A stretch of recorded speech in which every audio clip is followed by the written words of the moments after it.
guys ready? Okay. Good evening. I'd like to call the school committee meeting for April 5th, 2018 to order, and we will start with the Pledge of Allegiance. I pledge allegiance to the flag of the United States of America and to the republic for which it stands, one nation, under God, indivisible, with liberty and justice for all. Just a reminder that this meeting is being recorded, and silence your mobile devices if you could.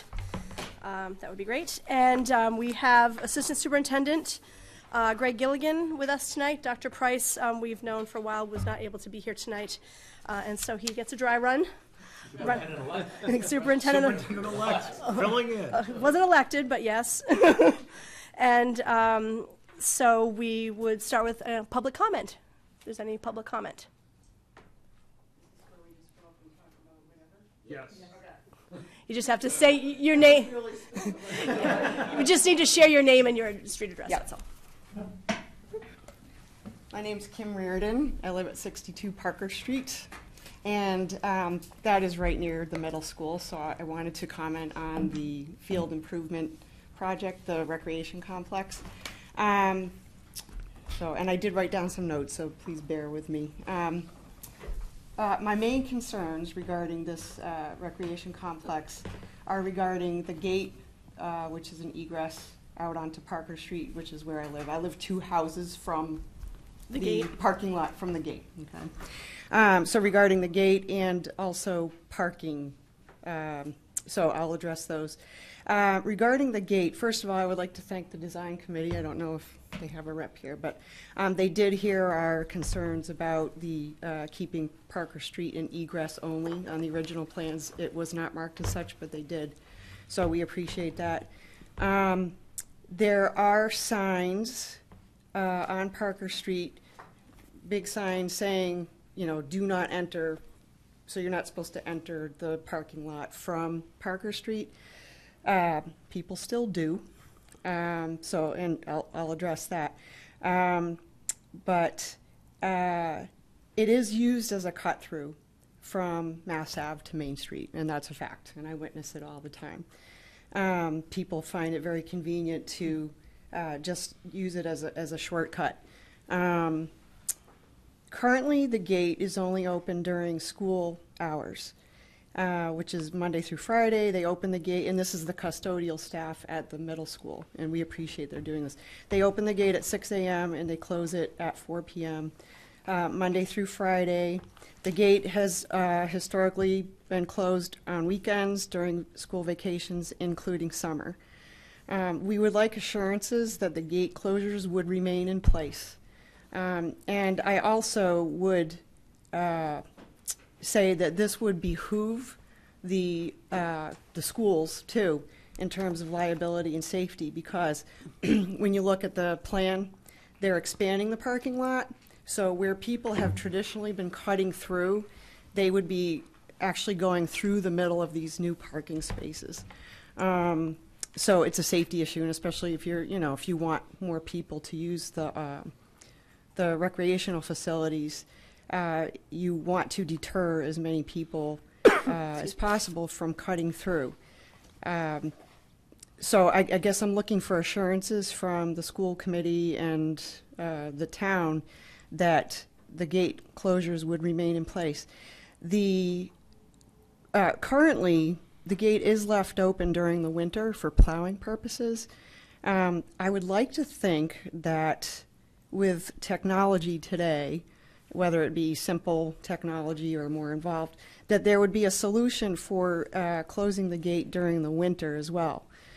Because again, this is when we witness it the most. From November 1st to April 1st, the gate is left open, and the whole town learns about it very quickly. And that's when we see the traffic cutting through constantly, both, in and out of the parking lot.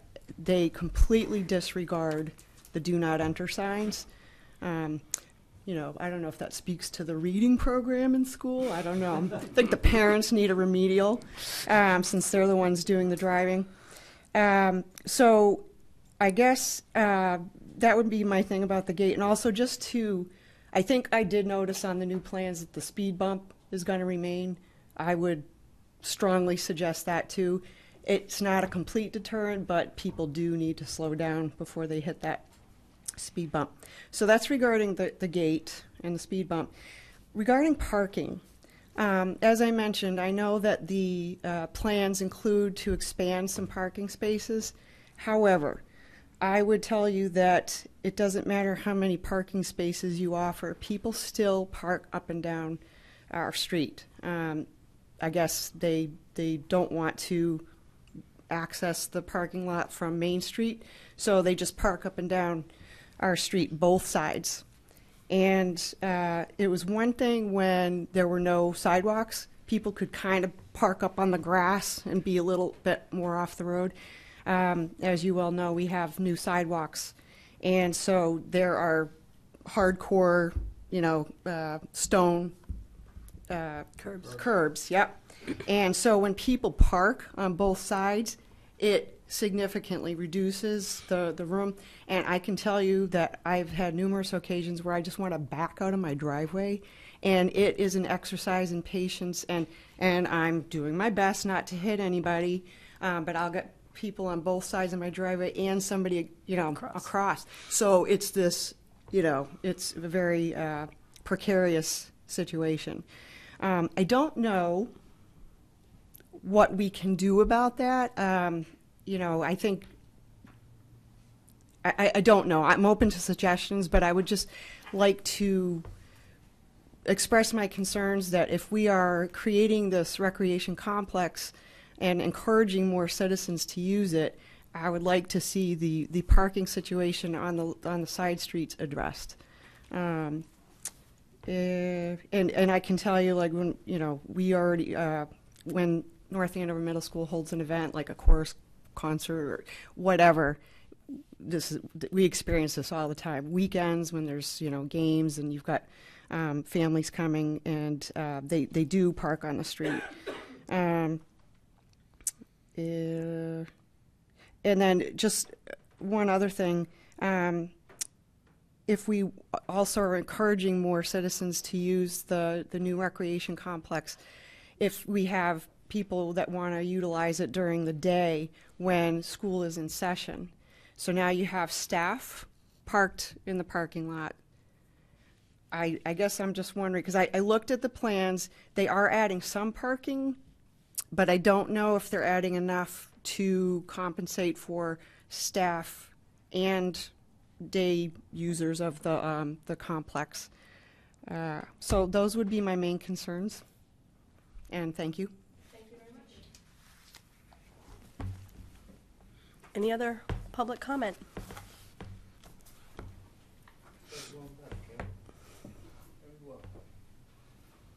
Good evening, ladies and gentlemen. My name is Steve Fosha. I live at 50 Parker Street. I'm Kim's neighbor. I'd like to just reiterate or back up everything that she had said. She said it in a finer manner than I would have, more eloquent than I would have.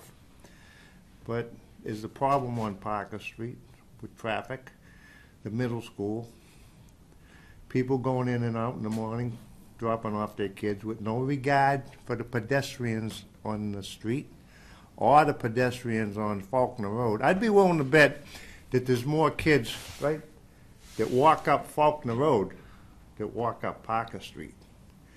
It's loaded in the morning, and there's no regard for the children's safety walking down Parker Street because of these people. They're late for work, on their phones, drinking coffee, driving their cars, with all these poor innocent children walking down Faulkner Road. And a few people were thinking about putting some kind of a walkway around the middle school, which I think is a waste of money.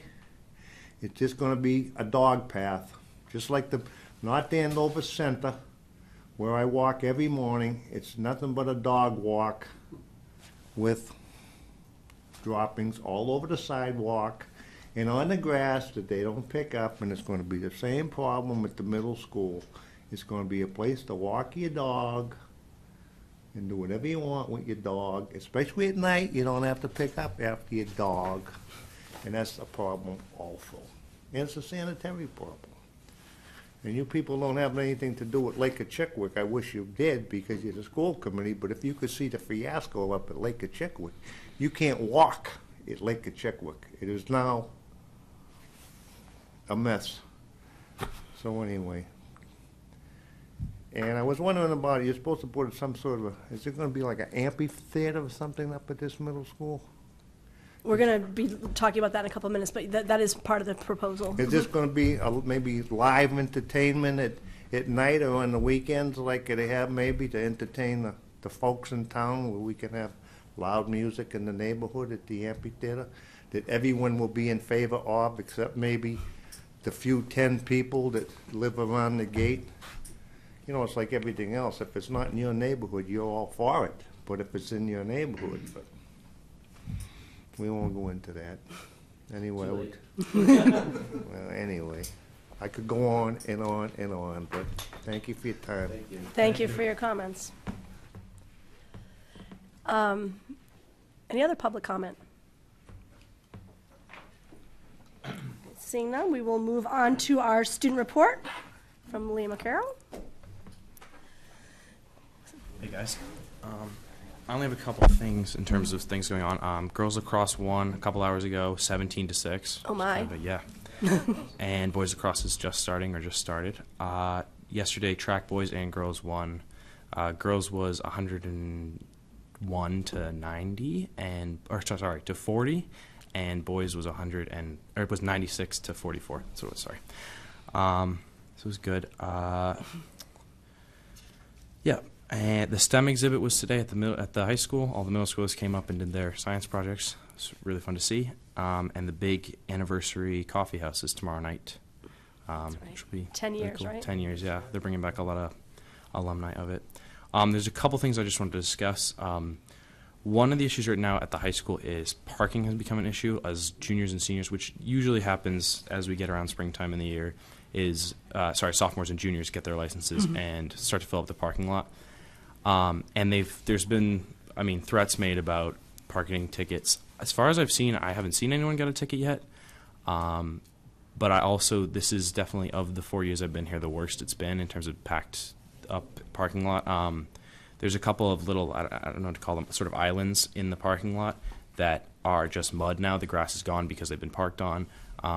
People take there's sort of a strip of parking spots. They'll just park next to the lot as if it's a space, even though there's no space there, which there's room for, but it's not a spot. So I think they're trying to be on it, but it's definitely, I just wanted to make you aware of it. It's not because of piles of snow taking up spots. No, it's it's still happening just, now, right? Yeah, it's just. Jim and I actually, Mr. Mealy and I got an email today from Mr. Jackson how they've been doing some gentle reminders. Yeah. Some big orange pieces of paper, but they'll be working with the school resource officer. Which I figured something was very going in there. shortly. Yeah. Maybe starting tomorrow even. So. That's good. Okay. And then I was asked by Mr. McDevitt to talk about the juuling, vaping that was going on at the high school. I don't want to make it a scary thing, but it is kind of an epidemic. It's really spread more than I ever thought it would. But it's definitely happening a lot. I'm not going to talk about the health issues, but it's definitely a distraction. It's become people are doing it during class. I haven't seen it in the hallways or in classrooms, though I have heard rumors of that, especially from parents actually. But it's definitely we're at school every day. Yeah. But it's definitely happening in the bathrooms. You can smell it. It happened during track a couple times in the locker rooms, which was really kind of embarrassing for the team.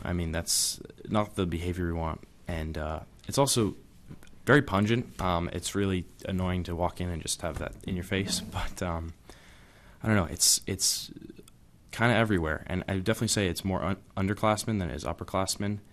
And maybe I'm just getting old, but to me, it's kind of I know it's kind of getting. It just seems very immature. I'm 17. Stop! He's being serious. I just mean it just seems very immature and very not the attitude that I think of when I think of North Andover High School. So it's not what I want to see, and especially not hear about it. Especially people that I know doing it. It's just not. I think I expect more out of our community, and that's so it's. But it's a lot of people, and it's a big distraction. So I think something should be done. I think they're working on it, from what I've heard. it's definitely on their radar. I think that they would be only thing that would be a surprise to me is if they didn't know about it. So I think they're on it. Well, I know we're definitely. We're talking about it tonight. Yeah. All right. So if you want to stay, I mean, we'd love to have you stay. If you have to study, then that's fine too. Yeah, he's got so much studying to do. I do have some stuff to do. Do you? As a senior? Yeah, that's true. That's true. Okay. Thank you very much, Liam.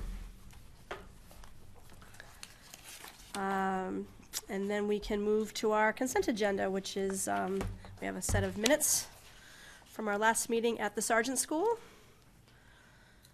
I will move that we approve the minutes of March 15, 2018 as presented in the packet. Second. Motion by Mr. McDevitt, second by Ms. Vitsky Lynch. All those in favor? Aye. Aye. Thank you. So for my chair's report, just a couple of things. First, and I think it's on the screen here. So we have opened as of April 1st the Hall of Fame, Teacher Hall of Fame nominations, and it's open until the 30th of June. And Ms. Vitsky Lynch is the vice chair, is the one who will receive those. And you can get it through our agenda, the application, or also through our school committee homepage in the upper right. There's a little Educator Hall of Fame link, and that brings you to the page that gives you all the information about what it is, lets you access the form in the helpful link category, etc. And people can either mail that in or they can submit it electronically to a Google stack form or whatever that will then assemble them all and put them in a spreadsheet so that we'll have them in the future, not just as pieces of paper, so people can submit them either way. Madam Chair, those are awesome website improvements. Thank you very much. I knew that you were. Hillary Stetsonis. Yes, we can. I worked with Hillary. That is fantastic. And also, Mr. Mike Grant helped us with the electronic form submission as well. So. And Ms. Zagari. And Ms. Zagari, yes. So, good. Never. Thank you, Beth. So that is open now, and we encourage people to submit. And as we put in our new policy last year, we added that if people, anybody who gets nominated and maybe they don't get selected this year, we will save that nomination and reconsider it in the future so that people don't get nominated once and forgotten. So. Awesome. It's an important thing. And then the other element, another nice award is the Pristash Awards. Were announced, and they'll be given to parent volunteers. It's, again, the award for service volunteerism by our parents in our community. And there's a celebration of the volunteerism will be on May 11th, at 6 p.m. at the North Andover Country Club. And the very worthy recipients this year are Kim Maroney, Inez Gove, and Maureen Ryan. And those are representing the high school, middle school, and elementary schools, respectively. Amy, just a correction. I think it's May 9th. May 9th? Ooh. Sorry. I put Thursday, May 11th. Sorry. It's actually a Wednesday. Okay, then completely wrong. Holly will tell you how to get there. So anyway, don't miss that. It's a very important night. We will mention it again with all the correct information at the next meeting as well. Thank you. I think I looked at last year's, actually. Invitation. So that's all I had, and I don't know if we have a superintendent's report. We do, Excellent. or assistant superintendent's report. To be superintendent's report. Certainly. We held the kindergarten registration last week at North Andover Middle School. There was a huge turnout. We had about a half an hour presentation, and it took us about an hour to register. When we asked for a show of hands of how many first-time parents, it seemed more than we've had in the past. So we had a great crowd. We got them in at 6:30. They were all out by 8 o'clock, and it was pretty nice to have an opportunity to have them meet with transportation, have to meet with some of our groups that we partner with from the nonprofits in Lawrence around early literacy, community programs, all the nursing. And what's interesting is it's probably the last year we'll ever hold it at the middle school because we'll hold it at the Ann Bradstreet Early Childhood Center going forward. Secondly, for those at home watching, if anyone's watching at this time, the makeup for kindergarten registration is tomorrow. It's here at Central Office for anyone that missed it and wants to come in, and that's going to be from 9 to 11 here at Central Office tomorrow. Saturday morning. Everybody's messed up. Yeah, everyone's off on the dates Thank you for today. doing that on my behalf. I appreciate it. This week we had the All-Town Band Festival. I don't know if anyone got a chance to go, but it's a pretty awesome event. Tonight was a rescheduled from one of the many snowstorms, the Science Fair that Liam mentioned. It's a pretty significant event in terms of our young scientists. I had the good pleasure to meet with an 8th grader named Daniel Katzeff, and he showed me how he built a DC generator. So that was pretty interesting. There was a great biography fair at Kittredge today. I got to meet with Krista McAuliffe and learn a little bit more about that. And last but not least, on March 25th, all 3 of our high school chorus groups earned gold at the MICCA Chorus Festival, which is pretty impressive. So that's the update. And some of those were newly established choruses too. I believe the Yes. treble chorus is new, so that is amazing. Great, thank you. Mr. Trissy, do you have a school building committee update? I do. It's been busy. First of all, I would say that Mr. Glenn forgot to mention the author's tea that the kindergarten had at Kittredge today as well was very intense. A lot of great stories were read. I missed the I author's missed that. tea. I know our Lorraine was there as well. Very impressive stuff going on in KA. Okay, so we're actually, doing some stuff at the middle school up there now. Last week we put the fences up, broke ground, a lot of construction vehicles, and I will say it finally seems real to us. I mean, Jim and I have been to so many meetings over the last, 9 months. When the fences went up and the cranes got dropped, the truck started rolling, it feels like, it's a real construction site now. So it's exciting, but there are some, concerns that we're addressing as best we can. Last week, myself, Dr. Price, and Mr. Maley met with the Atkinson PTO folks, who had a lot of concerns about it. I thought we listened to them, quite closely. We have made a couple of changes, and we have, they had some very legitimate concerns about what's going up there, and I think they understand that it's going to be some short-term pain for long-term gain up there. Whether it's increasing the size of their playground, I think we addressed that. Moving summer fun, I think we're that totally finalized. Yeah. Totally finalized now. Totally finalized now. So we listened to what they had to say, and we responded accordingly. Just yesterday, I know Jim's been up there and he can get in more detail, but I spent yesterday afternoon up there in the rain watching pickups at the Atkinson, at the ECC, and the middle school. And it's a little hectic right now, but I know there was probably at least 6-7 volunteers out there working, directing traffic, trucks coming and going, and obviously a lot of different parents. But by and large, it was relatively smooth, I would say. And the time-wise, I don't think it's a much greater time for people to get in and out of there. So our next step is obviously we have another week of this current traffic pattern. After April break, it will change a little bit more, and I think we've got a lot of notification out to the parents on that. So, again, it's going to require patience on everyone's part, but there's a lot on that site. It's going to be more at that site when we talk about the middle school field changes. And I want to thank Andrew and the fields committee that are here tonight who have responded. We heard from the Atkinson PTO folks. They were very concerned about the playground space that they're going to have to share for a year with the kindergarten.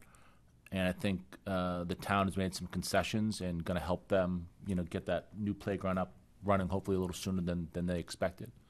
What else am I missing, Jim? This SBC, we have another meeting upcoming on Tuesday night here at 5 o'clock, so if people want to come and listen a little more closely. But we're still on time to open up in August, and it's being built in Pennsylvania. What else am I missing? I think you hit all the points. I would just add that the parents have been great. I mean, we've had to make changes on the fly at times just based on what's going on, and they've been great. It's been working well. And, as long as we have a presence out there, it's difficult with the construction equipment at the same time, but we're managing it. Yeah, there's a lot of trucks, removing fill. Not the chairman of the board of selectmen, but Phil. And the trucks, they're big trucks coming through, and it can be a little intimidating, but I think people are being cautious. And like I said, there's plenty of staff out there. I know Jim's been up there quite a bit. I know Jen's been up there quite a bit to make sure it happens. So we're going to keep working with it. And if there's feedback, positive, or negative, we'll accept it and we'll try to adapt as much as we can. But it is an active construction site. It's going to be like that for a couple months, and we'll do the best we can. Any questions for Mr. Trissy or Jim, Mr. Mealy? I just want to, again, thank the school building committee. I think everyone has a nice little role that they're doing right now. You know, some of the final finishes, interior finishes that are being chosen. Just want to thank, you know, Mary Lou and Judy and everyone who's been so great to work with. It's been a lot of hours put into this project, but I think it's going to be a project we can all be proud of when it's all done. Excellent. Thank you. So we don't have a lot of old business, but we have a lot of new business, starting with something exciting. If you would like to start that off, Mr. Gilligan. Very exciting. If I could ask Ms. Marks to come sit up front here. I was going to mention this in the superintendent/assistant superintendent report, but I saw it here under this business. It has its own entry. We're thrilled that Lorene Marks has been selected to be our next assistant superintendent of schools for teaching and learning. For those who don't know, we had a really rigorous process. We had almost 30 applicants apply, very, very qualified people. And we had a terrific committee of parents, of children at all levels, teachers from all levels, administrators from all levels, and across disciplines from reading to special education.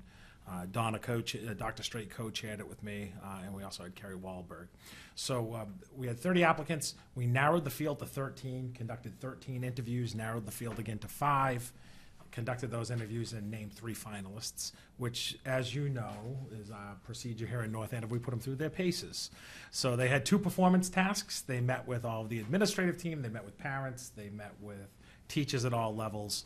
And we're thrilled to hire Lorene as our next assistant superintendent. Her background, not only in early literacy and all the work that she's done here that has been terrific, but she's been a principal in 2 different communities, North Andover and Newburyport. She started her career as a middle school special education teacher in upstate New York. She has a degree from Syracuse in special education.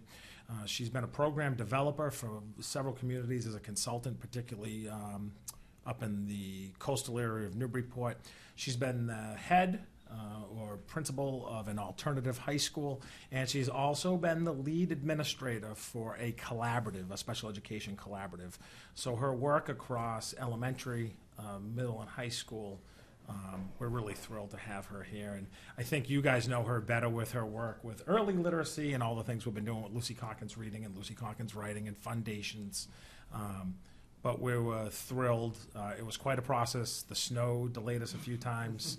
I know that my schedule and Dr. Price's schedule delayed it a little bit. But I can't think of a better person to lead this district and the strategic plan and the curriculum plan over the next few years without any lag time in terms of momentum and hitting the ground running. So we have high hopes for Lorene, and I know she's going to do a great job. And this is an opportunity for you guys to ask any questions you want. Anybody have any questions or comments for Ms. Marks? I'd just say I'm thrilled and congratulations. So it's great to see a familiar face. So. I would congratulate the committee on bringing forward, 3 really excellent finalists. I had the opportunity to go when they had the Meet the Candidates evening, although I was confused because things got rescheduled so many times. I thought I was meeting candidates that were running for office that had taken place the day before. But anyway, they were great candidates, and I'm particularly thrilled that you'll be serving in this position. So congratulations to that committee. Let's get the name tag made.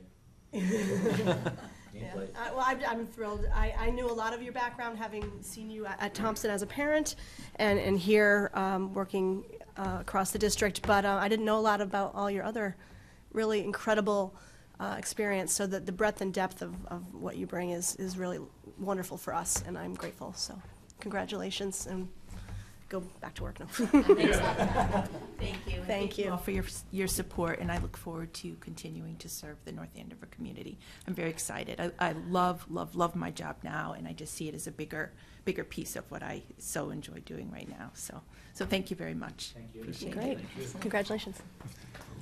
Oh, that's right, we do. That's right, we do have to vote to confirm this appointment, that's right. Okay. Sorry. Just in case. Confirm the appointment of Lorraine Marks for Assistant Superintendent of Learning, Teaching and Learning. Second? A vote by Ms. Picard, a second by Ms. Vitsky Lynch. We'll take a roll call vote. Aye. Aye. Aye. Aye. Aye. Congratulations. Thank you. Congratulations, Ms. Marks. Very fortunate. That's great. I'd love to invite Mr. Green to come up to talk to us about the, I think this is the last time we're supposed to call it the Middle School Fields Project, right? We're calling it something else.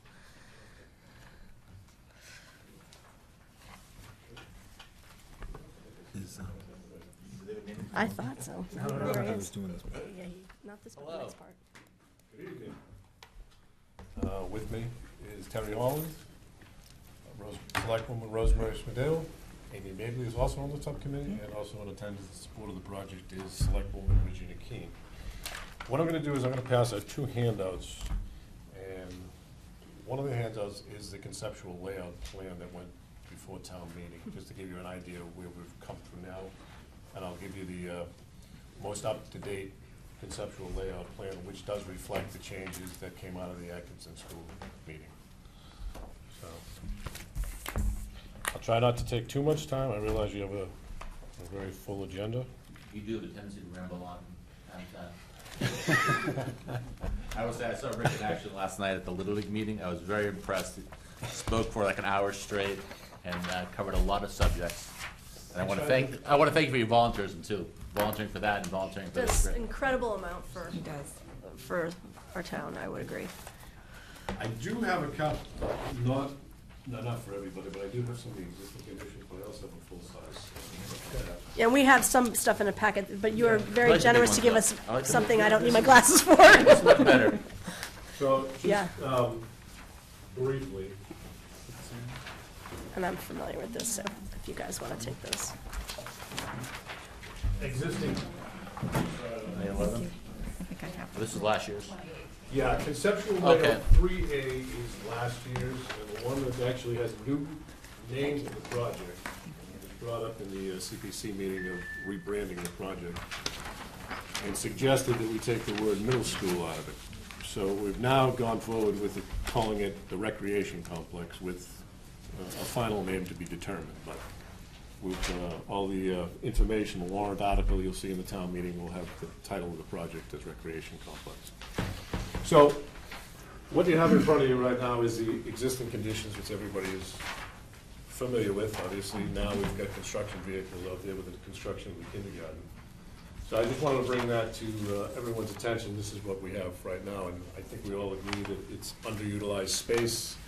Hayes Stadium is in serious disrepair, and this is an opportunity for us to make this the gateway to the community, this development, and I think it serves all age groups. We went through all kinds of various user groups before last town meeting. We've taken those comments and suggestions and tried to incorporate those as best we can into the plan. Also show, who just walked in, Derek Wessel, who's also on the subcommittee.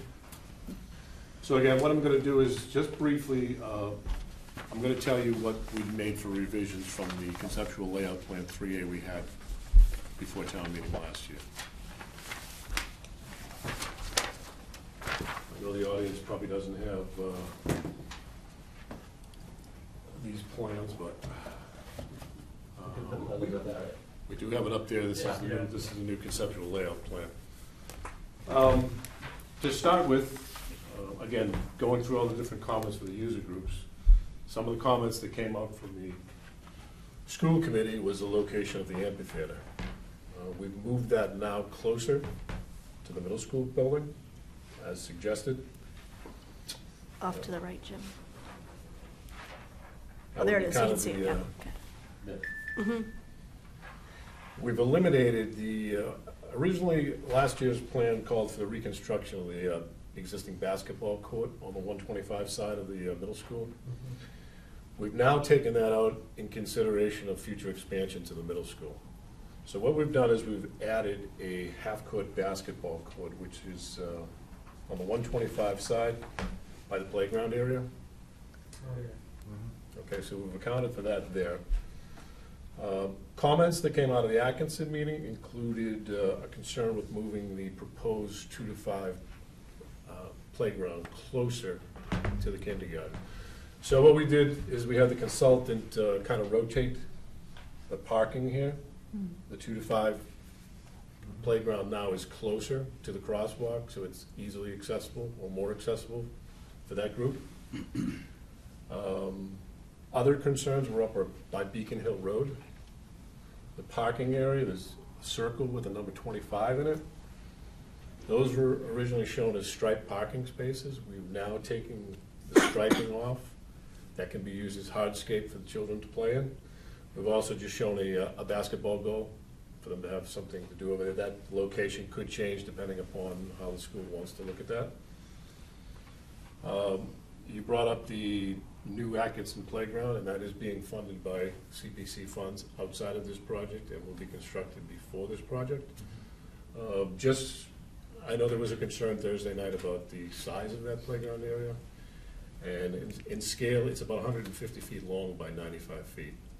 I did go out and check some of the playgrounds in the area. I checked Sargent, Franklin, and also Drummond. It is comparable in size, so it's a little bit deceiving on the plan. Right. If you're not used to looking at construction documents, but it is a good sized area over there, and I think it should be sufficient for the children. Can I just ask you a quick question? So Sure. in between the recreational, the playground and the Atkinson School, is that a drivable path in between those two? Emergency. It's a For emergency, bus It's gated. lane. but it's gated. It's going to be gated. Okay, Yeah. all right. I just had a concern about the kids Yeah. kind of crossing back and forth. But it will need to be drivable for Sure. ease of patrol Yep, that's and fine. obviously in emergency conditions. But Okay. one of the reasons I think that the playground was relocated there was to stop traffic from going through there the way it currently does. Right.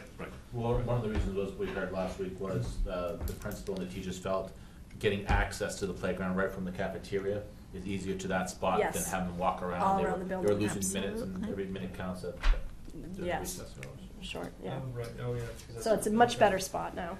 And we felt that where that was gated off, that would be a good hard surface they could play on too, right next to the playground. Yeah, no, it's great. So in the prior plan, you had the younger kids' playground and the older kids' playground next to each other. Yes. I don't know if it's a concern, but our kindergartners will be, some of them at age 6. I mean, my son is a September child, so he was 6 all of kindergarten year. Is that going to be a problem? Are those kindergartners going to be able to play on the 2 to 5, even if they're 6? Okay. They don't ID. Didn't. I mean, you mean, will it be interesting to them? Is that what you mean? I Or think will it's a big will it be consideration. appropriate by to the- them? Yes, that- appropriate Be to them. appropriate to So- that Yes. age group. It will be. It's very similar how Franklin years ago, when housed the ECC, had a 2 to 5, 2 to 6 playground, as well as a playground for the older kids. Okay. But the understanding is that this playground is going to be used by that kindergarten, so it would definitely have it kindergarten appropriate. I think as we move further into design, there'll be a lot more consideration given to the equipment for the age-appropriate playgrounds. What we did with McAvoy is we actually had a survey monkey, Yeah. and that was more for the neighborhood over there, but we'll obviously take into consideration, the desires and concerns of the school Yep. to make sure that we put the most appropriate equipment in. And the preschool playground is staying put next to the ECC right now. Right. Oh, okay, That- great. That, which is really for like the 2 and 3-year-olds. Right. It's staying. Terrific. Okay, That's thanks. it. That's really helpful. That's staying. Some other things which obviously came out of the kindergarten project was a flow of traffic from Route 125. You will be able to enter and exit the complex now, but in front of the 125 side, that is now going to be one-way traffic for buses. So traffic coming into the complex to get back here is going to have to go up through the front of the middle school and around to this back parking area. Amy brought up the fact that now with the playground in here, there's no cut-through traffic as well. One other thing we did was the basketball court. We did have up in what's listed as a bocce shuffleboard area. We did have an open classroom space up there, and that, based on the comments we received, that was felt that it would not be utilized or underutilized. So we originally moved, when we eliminated the reconstruction of the basketball court by of the existing one. We originally moved it back here to the bocce court. We thought about that a little bit more, and we wanted the basketball court, which is probably going to be heavily used, to be easily patrolled. So we switched the location of the half-court basketball put it up front towards the 125 side so it can be easily visible for police patrols. And a bocce and shuffle court is now up by the picnic area, which is probably more appropriate. Other than that, the plan pretty much stays the same. We are looking at turf for both fields now.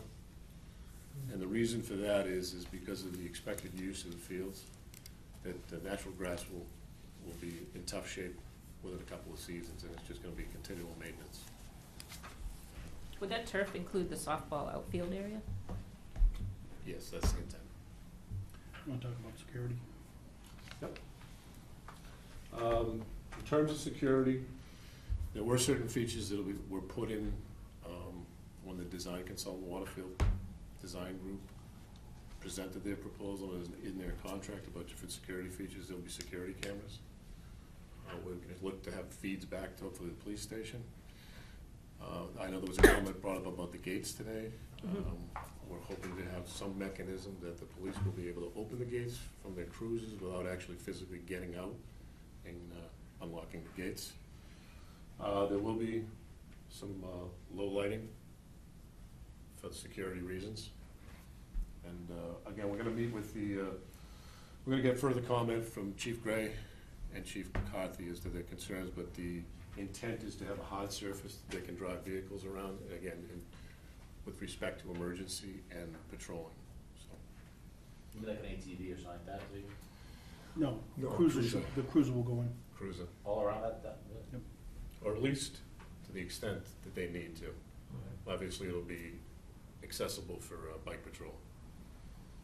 What about fencing, Rick? Fencing is proposed around the main field. We will have to add some ball safety netting just for protection. Where we just moved the parking area, there could be some concern with balls being kicked when it's used for soccer or any other thing. So there will be some ball safety netting that will have to go into the facility. Those type of features right now are not shown on here because we've just actually last week finalized as best we can right now the conceptual layout. Those details will come into further play as we start to move along in design. Things you don't see a lot of is like the picnic tables or dugouts or anything like that. Those features will all be added. But again, I think it's a great project for the community. It offers something for every age group, all the way up to the elderly. We do have a walking paths proposed around the facility. There was a lot of comment about the need to have a walking path to replace the track area, and I think that will serve that purpose. I know there was a concern mentioned tonight about dog waste. If we do allow dogs within the facility, I guess we could probably put those posts in with the bags for stations if that's appropriate. Terry, Rosemary, Derek, anyone like to add anything? Well, the neighbors' concern earlier were definitely good comments, and they're comments that the police are going to have to address going forward. Some of them we can't control in the design process, but certainly with the patrol and the cameras, we're going to be able to help a lot on the fields. And as far as the parking and the driving, we need the police department to get involved. So.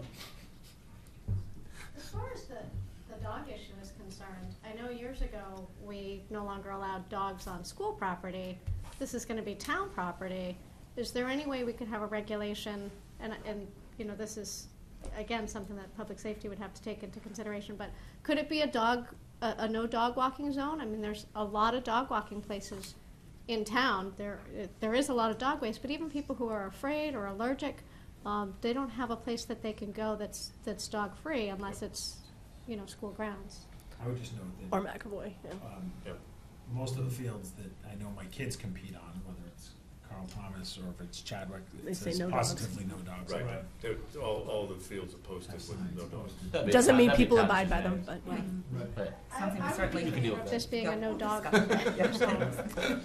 And we back in the early planning stages, we goes down did hill. look at the consideration for a dog park, and we all felt. We it was all not were against appropriate it for this space, for this yeah. space. One of the things that I remember was the amount of parking spaces that were increased. And so I'm just curious if you could tell me the number that we have, and I love the fact that there's basically stopping the parking. I can't or give you the an exact cut number. through. The cut through, right? 147 existing? No, additional. Oh, additional, okay. 147 new? I'm 147. sorry. Yeah. 147 new parking. Okay. Will any of them be designated in the daytime specifically for the recreational use versus for staff parking? That might mitigate some of the I challenges. suppose there is a possibility that some of the would be labeled for staff parking, yes. I would think during the day, I mean, the teachers would probably obviously park closer to the middle school. Those who wanted to use the fields would probably want to park towards that back end of the parking lot anyways. And I think, how many did you say we're adding? 147? Net 147. Net 147. Yeah, That's a lot. that's a lot. That's a Well, and lot. also that, like you said, Rick said, the unstriped blacktop where the number 25 is over by the Atkinson playground. During the day, that's where the children will play, but if you're there in the evening to go play bocce, you could park there. We've tried to distribute the parking so that you can enter the facility from different areas. So if you were attending an event back here, it would be most logical to park back here, so. We've tried to distribute the parking so you don't have to walk through the entire complex to get to where you want to go. There's also a broader goal to connect already that the sidewalks had with the Safe Routes to School projects, and broader conversation by the Board of Selectmen to add more walkable paths throughout the community. The Mass Ave Chickering project is adding 6,000 linear feet of sidewalks in this neighborhood. Some conversation to connect back, there already is a reasonable connection back, for instance, the town hall into the common. So although we're adding that 147, we also want to find ways to encourage people to get to this space by walking. They're going to a recreation space, so we'll be taking steps of post-development to start to link sidewalks. The Board of Selectmen have directed me to focus heavily on sidewalk connections. And if we do that, then we can bring a lot of folks to this space without the need for cars. You know, what you don't see on here is bike racks, right? I would expect bike racks in this kind of space and things like that. So we want to encourage different forms of transportation other than vehicular. But adding to that, this particular area is really well known for walkers. I mean, people drive just to be able to walk. Right. Yeah, but even just the neighborhood, so as the town manager said, the linkage, I think will just, it'll happen on its own if planned well, so. But also touching upon what Rick and Terry said, we were really, worked very hard to make this an all-inclusive of all generations. This is really supposed to be a community area, so we took a lot of pride and effort into saying, well, this would be good perhaps for this age group and this age group and some for all age groups, but I just really want that to get out there. This is really meant for everybody in town. And I think we've accomplished it. Rosemary, can you say anything about like noise ordinance? And we heard somebody raise a concern about the amphitheater. Is that something you guys have taken into consideration? Not in as far as noise, I don't think that we really thought about that too much. I don't know that it would have that much of a noise element to it, but perhaps I'm wrong, but I don't know. I think what they were looking for with the amphitheater is to take the place of the afternoon puppet shows and stuff that were currently going on at the Common, and the concerts on the Common. Be easier access for the elderly to park right in the parking spots, so the ones that can't leave their cars and the ones that can sit in the grass area right there in front. And because it's an amphitheater, most of the sound should go towards the school. Right. And then the school musical groups, whether it be the choirs or whatever, it's easy access for them right out of the building and for them to bring their equipment right out that door. That's why we moved it over to the other side. And most of their things, I think, are in the afternoons and afternoon. I can't see anything late night or after dark or anything like that being done there. So to head off any concern, this is not a concert venue. Right. Yeah. Journey's not showing anytime soon. No Bon Jovi. But you could also imagine a community event, the trophy ceremonies after a particular league is concluded, using this kind of space for that kind of purpose as well. A grandstand at the conclusion of any kind of events leading into fireworks. Fireworks will still be able to be located in this. The committee made sure of that. Really? So you see this as a community congregation space, and the amphitheater adding to that benefit by sort of creating some angle, but this is not, there is no, selectmen have certainly not listed the future concerts of, the region out of the space. And if somebody wanted to utilize that space for some purpose, would there be some sort of sign up? Like, would we go to town hall and say, I want to sign up to have whatever my kids? A permit process. Permit process, great. What do you anticipate for the seating capacity of that? Was that too early in the game? Too early in the game. I didn't think there was seats, They were Well, I can talk about how many people could really fit in there. I know what it's going to look like, but do they know how many people they think could fit in? Not yet? Okay. I see that as more, Tracy, angled with presentation toward the fields. So if something was happening on the fields, the ability for, I'm going to refer to more of a grandstand style. So there's a difference in elevation if you're doing a presentation. Yeah. As opposed to necessarily a congregation of an isolated space. It's a support asset to what's happening on the rest of the fields. Not facing inward as like an arena. Maybe the term is amphitheater is, maybe something. Okay. Well, it's built into a natural landscape. We chose to do it that way. Yeah. That was just brought to our attention, and that's what we planned.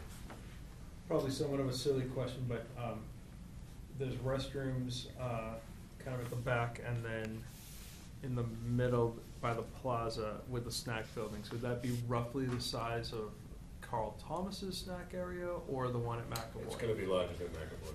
Larger than McAvoy. Okay, that's like a closet. That's really I have done softball duties in there. And I can speak to that because of budget constraints, and we wanted to go with a precast building. The largest precast building we could get in a single piece is what you see out there. Okay. Otherwise, we would have had two halves that we had to put together. So that's why you have that size. All right. But the intent here is to have a larger facility, but we did feel that it was necessary to have more than one bathroom facility. Right. Because of the size of the area.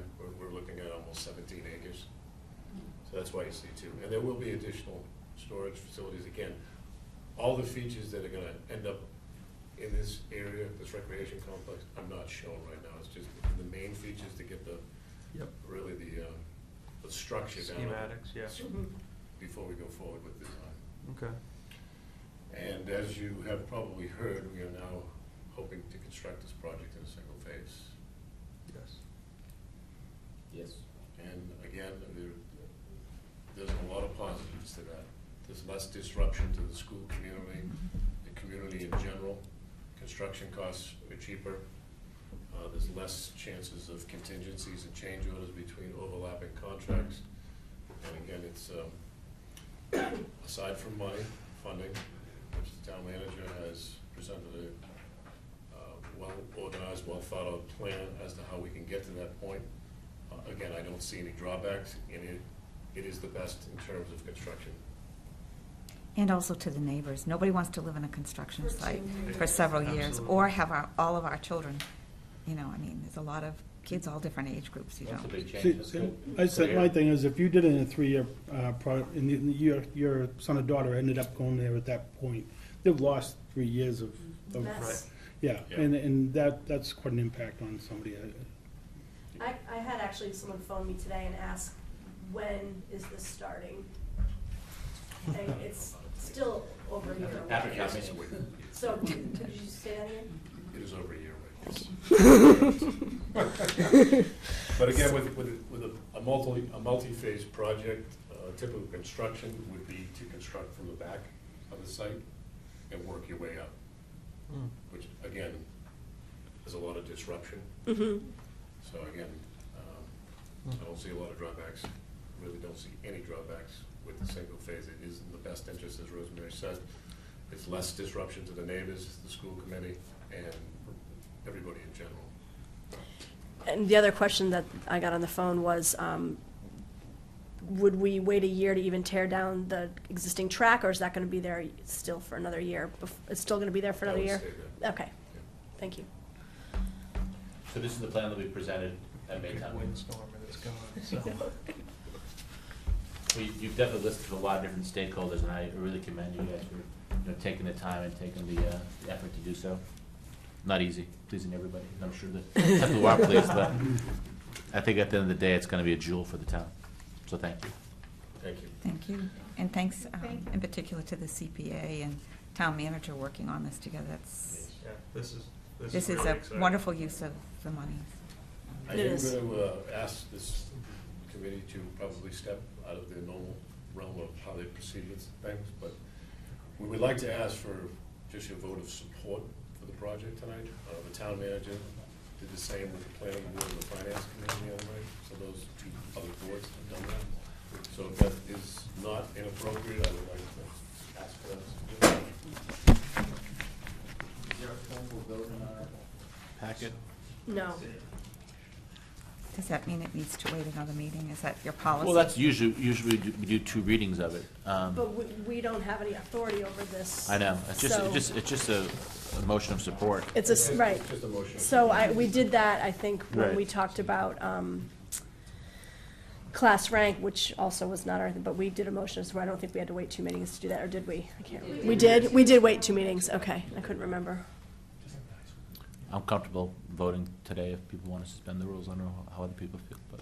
Yeah, I think our next meeting is not until the 26th, Of so I'd April. be comfortable with doing that. So I will move that we suspend the rules so that we can vote for a motion of support. Second. Motion by Mr. McDevitt, second by Mr. Trissy. Aye. Aye. Aye. So I'll now move that we have a motion of support for the proposed schools recreational plan complex, parcel plan, yeah. sorry. Is that- Recreation complex. Recreation complex parcel plan, all right. Second. Motion by Mr. McDevitt and second by Mr. Trissy. Do a roll call again. Aye. Aye. Aye. Thank you. Can I ask you a question relative to the warrant? Is there something you would be comfortable with relative to that support to be included in the warrant? And if so, what would that be? I can talk about the financing and the articles that are relevant. I'd just be interested if there'd be, how you would like the community and Board of Selectmen to express that support. It can just be supportive of it. But there are a number of articles. The question would be, would you want me to include that vote of support in some way and suggest that to the Selectmen be incorporated in the town meeting warrant, which is going to be wrapped up on Monday. So, any thoughts about that? Yeah, I would just say because it's connected to the schools and the proximity of it, that I'd be very comfortable with that the school committee has voted in support of this article as well. Are we looking to That would be also? great. Is there a motion to you know, I know we have your email here, Mr. Manager. That's coming up next. Yes. It's So its own item on are the you agenda. looking for like a motion in the sense that the school committee's like relinquishing custody and care of that middle parcel, or? We haven't started that topic yet. I know. I just wonder if he wants to put that in the warrant article. Is that what you're getting at? No, No. it's really 2 different topics to me. I think if I can bridge those conversations with understanding the financing of this, there will be 3 articles that appear in the town meeting warrant that relate to this project. This is for the folks at home and for you folks. Would you want to come up, actually, I think, The first is. Mr. No.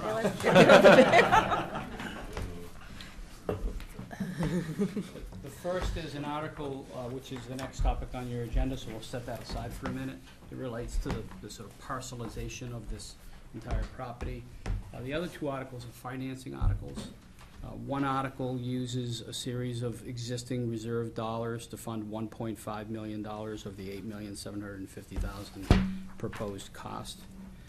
It's made it to the selectmen, they've added to the warrant, they'll vote again on Monday as part of a regular process. That's been approved and supported by the Finance Committee in favorable action this week. The second funding source, primary funding source, is the CPC. Community Preservation Committee has voted for $6 million in funding toward this project. That was voted unanimously by the CPC. I attended the planning board meeting this week. They voted to support the CPC's position. They often vote on the CPC's decisions. And the Finance Committee also voted to take a favorable action position relative to that. The board has previously at a meeting indicated their support for this funding mechanism. The third funding component would be two different ways to fundraise to make up the balance of $1,250,000. Some coming off an existing fund where the youth leagues contribute to new ball fields. The rest we see as private financing.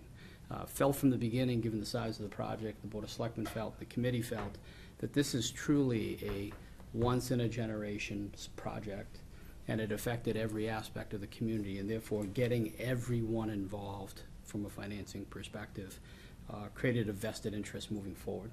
And so those are the three articles. Two are financing articles, and one is the article that we can talk about next. And so the questions just would be, if you have a suggestion as to how you voice your support as it relates to those three articles, I can relay that to the Board of Selectmen. We've got two folks here, and then they can choose to sort of give me direction as I'm preparing the final warrant and where it would be incorporated, so we can talk about that a little bit.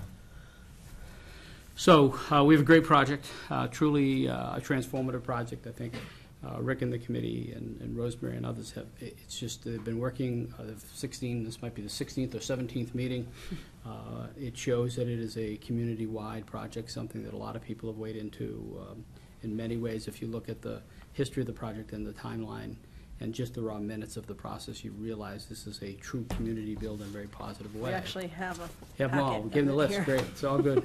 And there are more to come. I think there'll be more meetings, which is all good. So as a function of that, one of the things that Assistant Superintendent Mealy and I have over the years sort of found a way to navigate was the fact that although it's really clear that the middle school is the middle school, and really clear that the Atkinson School and the kindergarten, or the Atkinson School and kindergarten, everything in the middle gets a little more cloudy. And although the fantastic relationship between the schools in town here make that rather seamless, there is a lot of confusion. And so what you have up on the board there is a proposal to reparcelize this, or make clear moving forward the care and custody of each of the parcels. And the benefit is not only specific to this project, but it also means the day when none of us are in this room, maybe that's a long time away, but this kind of plan will be filed with the Registry of Deeds, that it will be clear as to the control and ownership and where those lines stand. And this, yeah, sure. Totally onto that. Did you get the answer to the questions that you had before about including our support in the warrant articles? I think I'll wait for the conclusion, and then you folks Okay, can all right, tell me go ahead. about how you want to do that. I appreciate that. I thought maybe I missed something. Nope.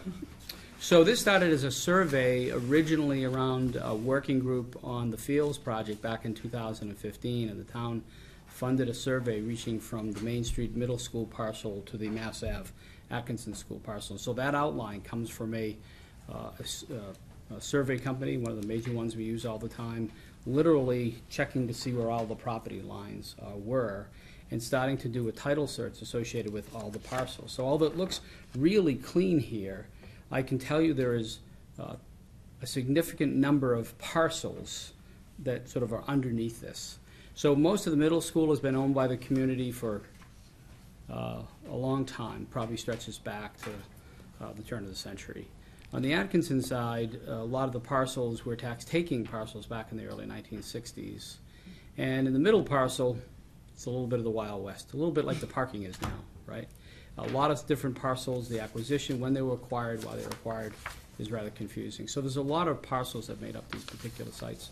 So with the survey in hand and some title search, we started to work with the committee to try to figure out how to overlay what the committee was trying to accomplish with developing a clear plan that could be filed for the purpose of saying the schools have the care and custody of the ECC and the Atkinson, and the schools have care and custody on the middle school, making sure to provide enough land to move forward with any expansion and renovation of the middle school, and also making clear this parcel that sits in the middle in your particular image, and also we have a version of that with the ball fields on them, and make clear that the care and custody of this new recreational complex would be the town's. We did this in conjunction with the school administration, spoke to Dr. Price, Dr. Gilligan, Mr. Mealy about these kinds of decisions, making sure that these lines made sense, and understanding that in the end, the confusion that doesn't exist today because we have good relationships is prone to confusion if we don't make this decision now before we make this investment, because then it'll be really complicated. And I think from this perspective, that's where this plan evolved from. And so we are seeking support for this. In order to do that, the school committee would need to vote to turn the care and custody of this parcel over to the Board of Selectmen. Town meeting would need to vote to support that decision, and then the selectmen would vote after those two steps were taken to take on the care and custody of this particular parcel. Meaning the recreational parcel. Meaning the recreation parcel. You can have the school's parcel, that's fine. So that's what the article early on the agenda does for the town meeting warrant. Is it has this attached to it. The article was crafted by town council who's here, and it does exactly that. It turns the care and custody and control of this parcel, the parcel in the middle, over to the Board of Selectmen for recreation purposes. So, just looking at the names of the parcels? Yes. I would ask that you change it to the Atkinson and Ann Bradstreet parcel. Yes, we can do that. I was thinking Do we use the middle initial? We spent a lot of time on it. We can just write it down someplace and make me happy. Well, actually, this all one thing I didn't notice until we were talking earlier is so now the Parker Street egress would be One of the dividing lines between the parcels, yep. Oh, it looks like it's entirely in. Oh, I see the little, okay, that little nub there. Got it, okay.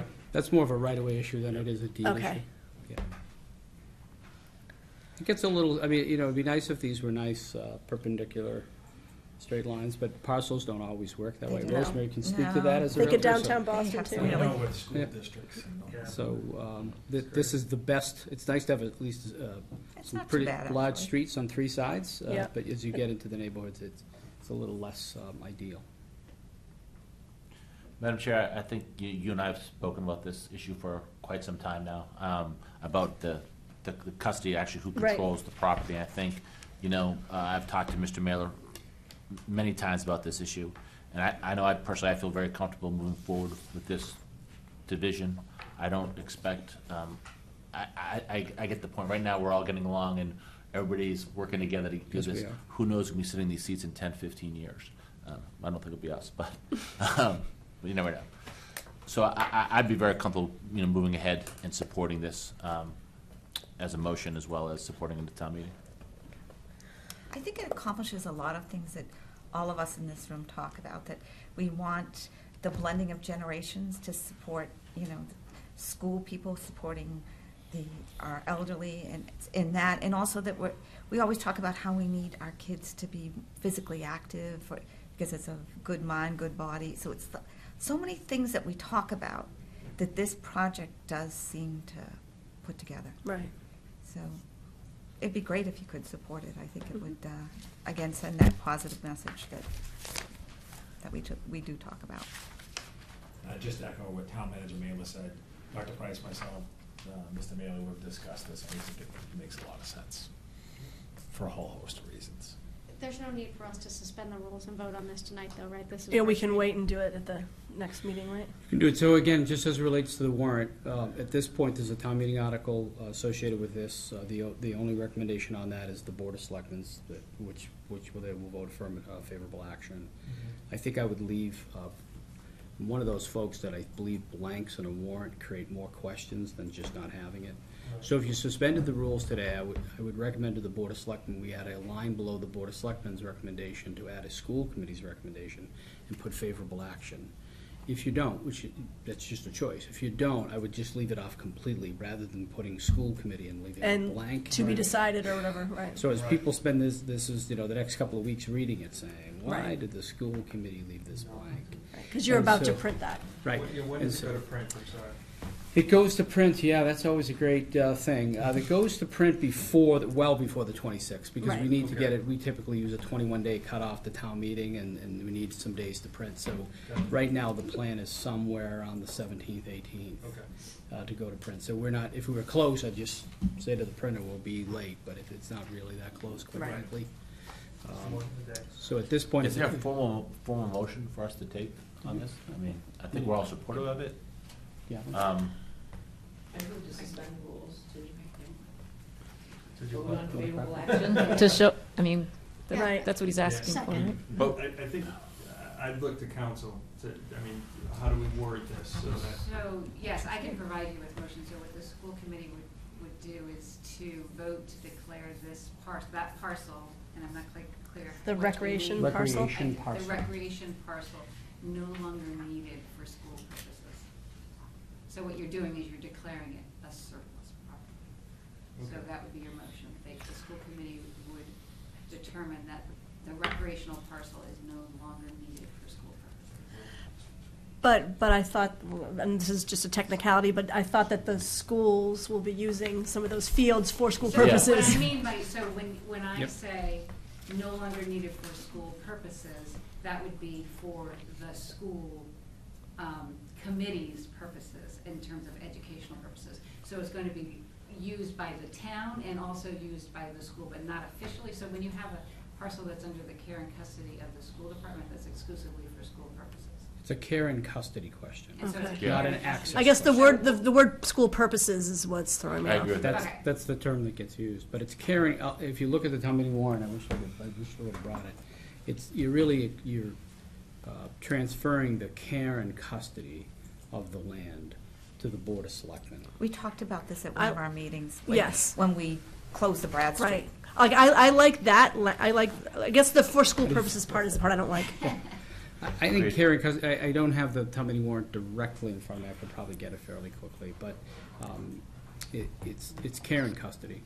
I just would want to make sure that you. Right, so it's the, so you could do a motion that the school committee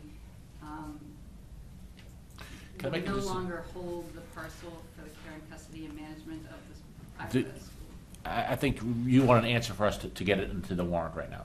I think we could probably take a vote to support it in concept. Yeah, I think that's And a then great I idea. think if you can bring us the exact language, because I agree with Great yours, idea. Jim, I think then we could do that on the 26th. But I I'd feel very rather do comfortable that. Yeah. making the motion. Because- to- Later great. to have to rescind it or amend. Right. it. I'd You might- rather do we're in favor, we like it on the warrant, but we want to get the technical part I think down. that's a great idea. That makes sense. Okay. So all you, in that case, would be voting is to authorize the Board of Selectmen to add favorable action on the article associated with the transfer of this particular parcel. But still, and we did have a vote to suspend the rules, so yes, we do if have to appropriate. finish that. So we have a I'll second motion, Ms. Lynch's- second? Yep. Oh, Ms. Picard already seconded Okay, it. good. Okay, so what's your vote, Mr. Aye. Tracy? Aye. Ms. McDevitt? Aye. Aye. Aye.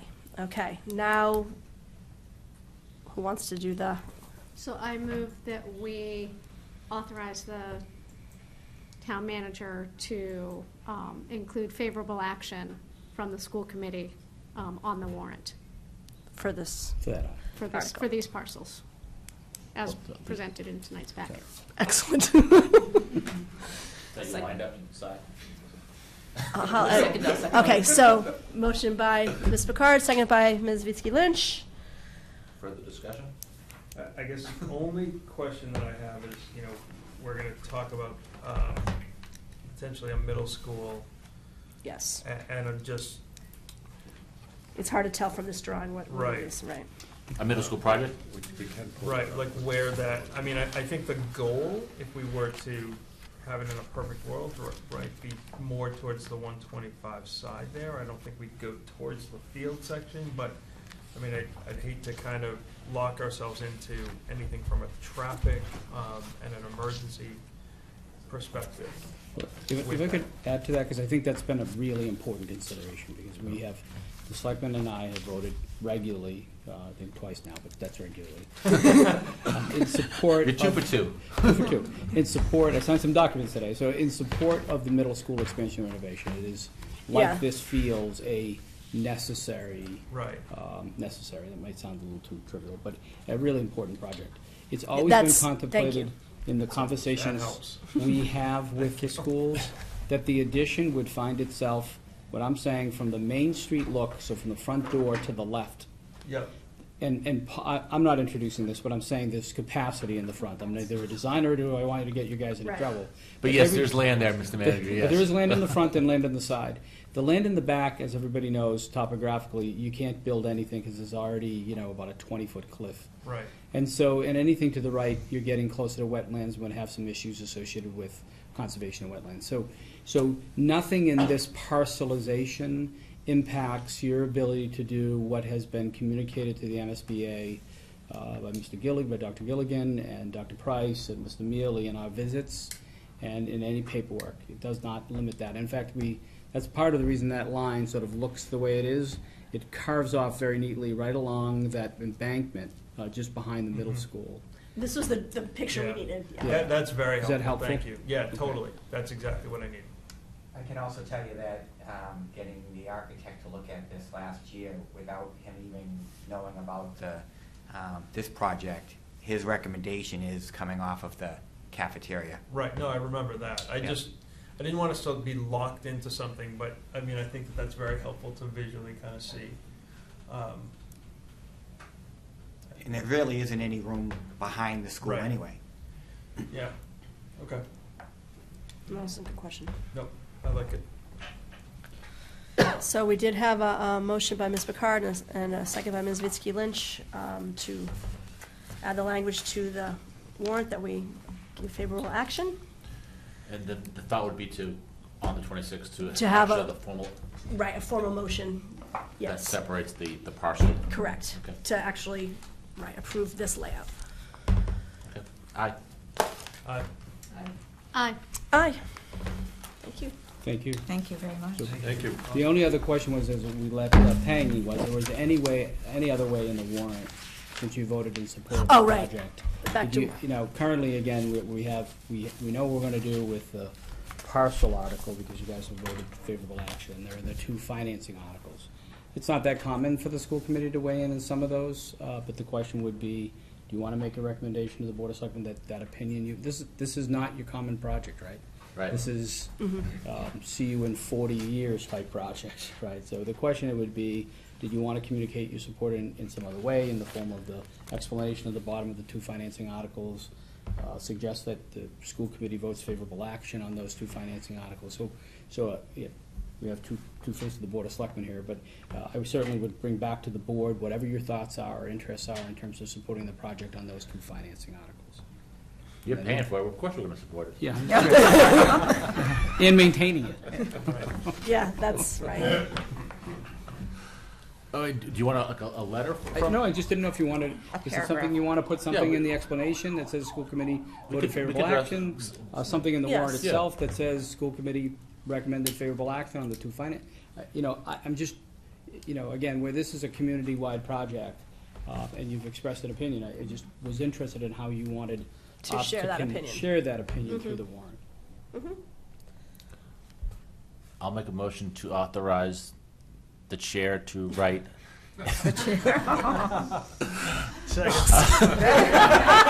Did you already say second before you finished talking? She gets the gist of the I'm going to help the project. chair on this one. No, but assist you on this I one know what you're driving before at, he but gives you any I extra do work? think it's important to put a recommendation from the school committee. So I know we don't have the exact wording in here, but I would make a motion to authorize the chair to act on the school committee's behalf to put a recommendation to the town meeting warrant. Can I simply suggest that you put school committee recommendation favorable action on the two financing articles?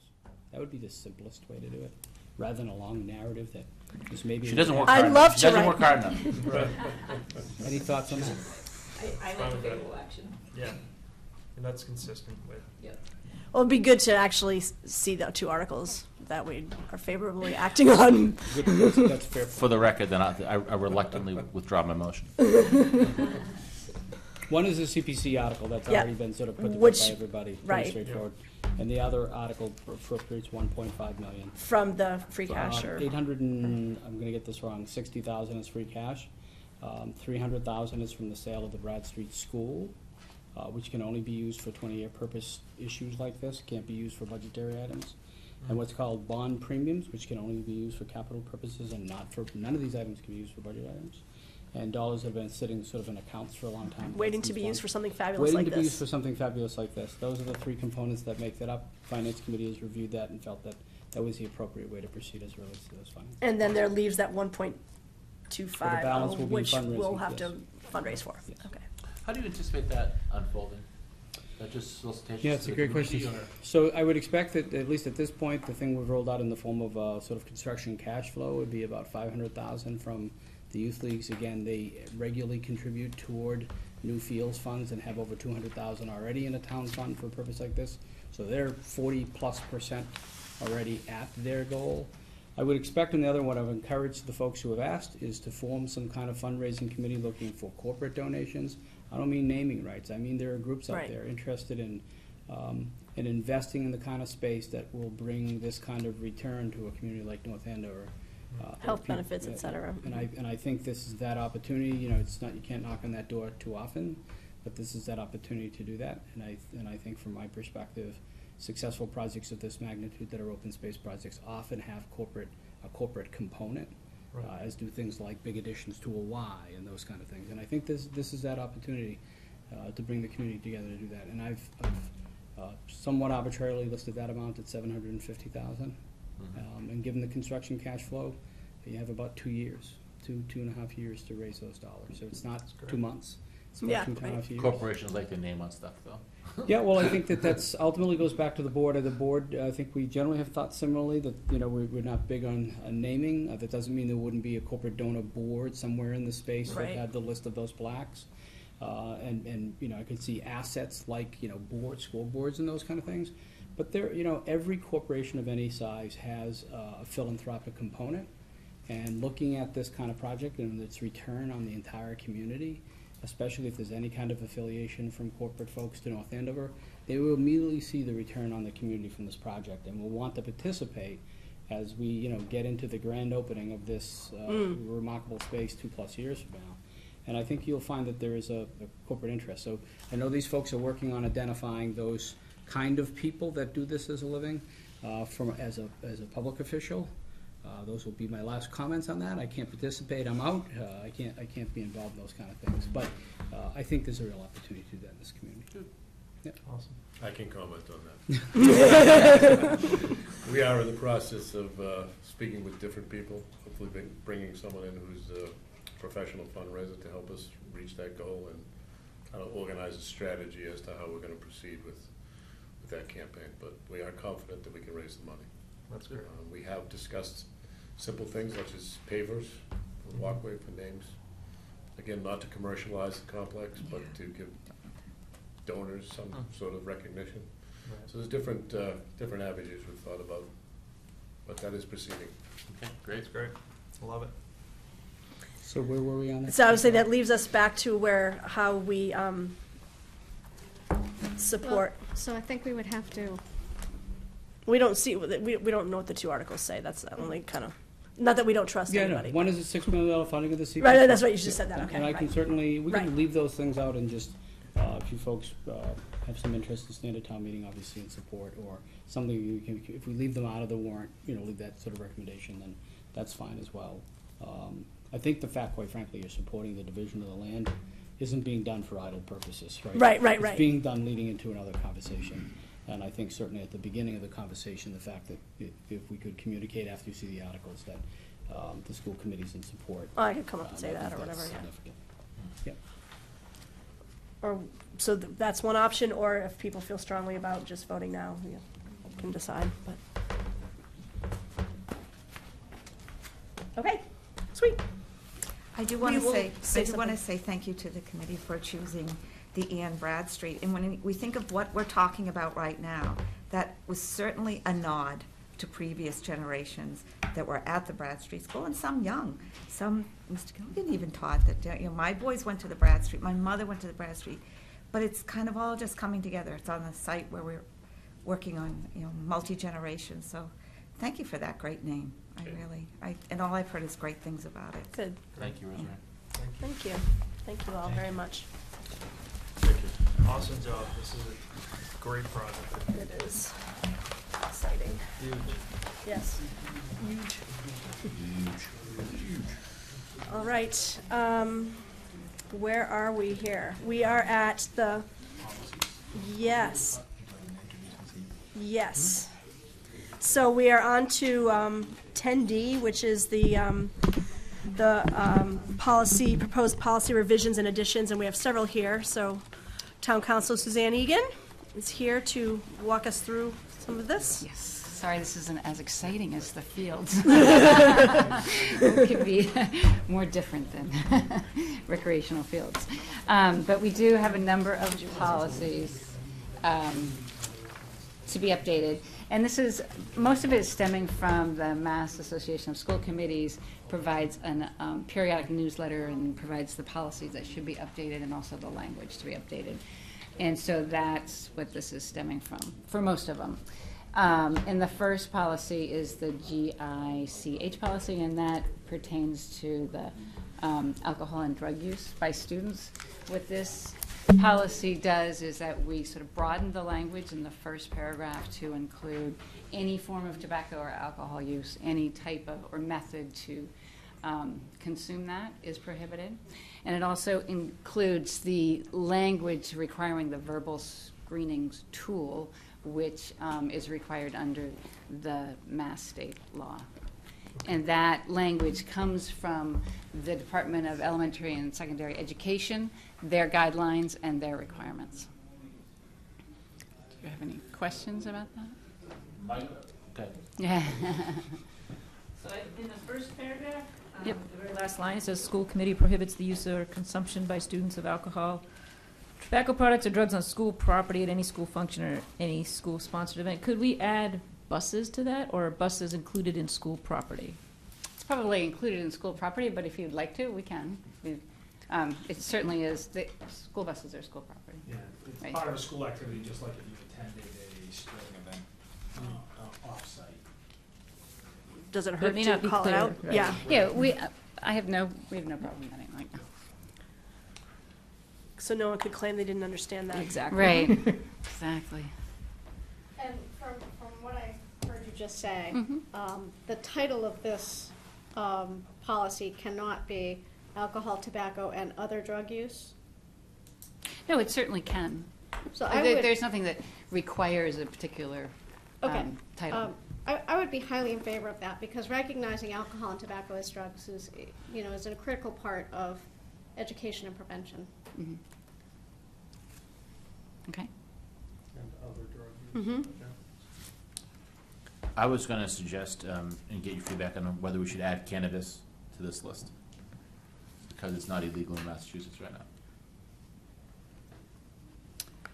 Whether we should add it to the list. Well, in we're terms of- prohibiting the use of cannabis, although I don't know. There could be students up there that are using cannabis for medical purposes. Well, it says Well, see, non-prescribed. that's why, yes, exactly. But- That's why I added that language, a non-prescribed substance. Right, but that's only for the people that actually have and prescribed is not the right word because you can't get prescribed cannabis. But if we should put cannabis along with tobacco and alcohol, because I agree with you, we want to prohibit them from using any alcohol, any tobacco, any cannabis.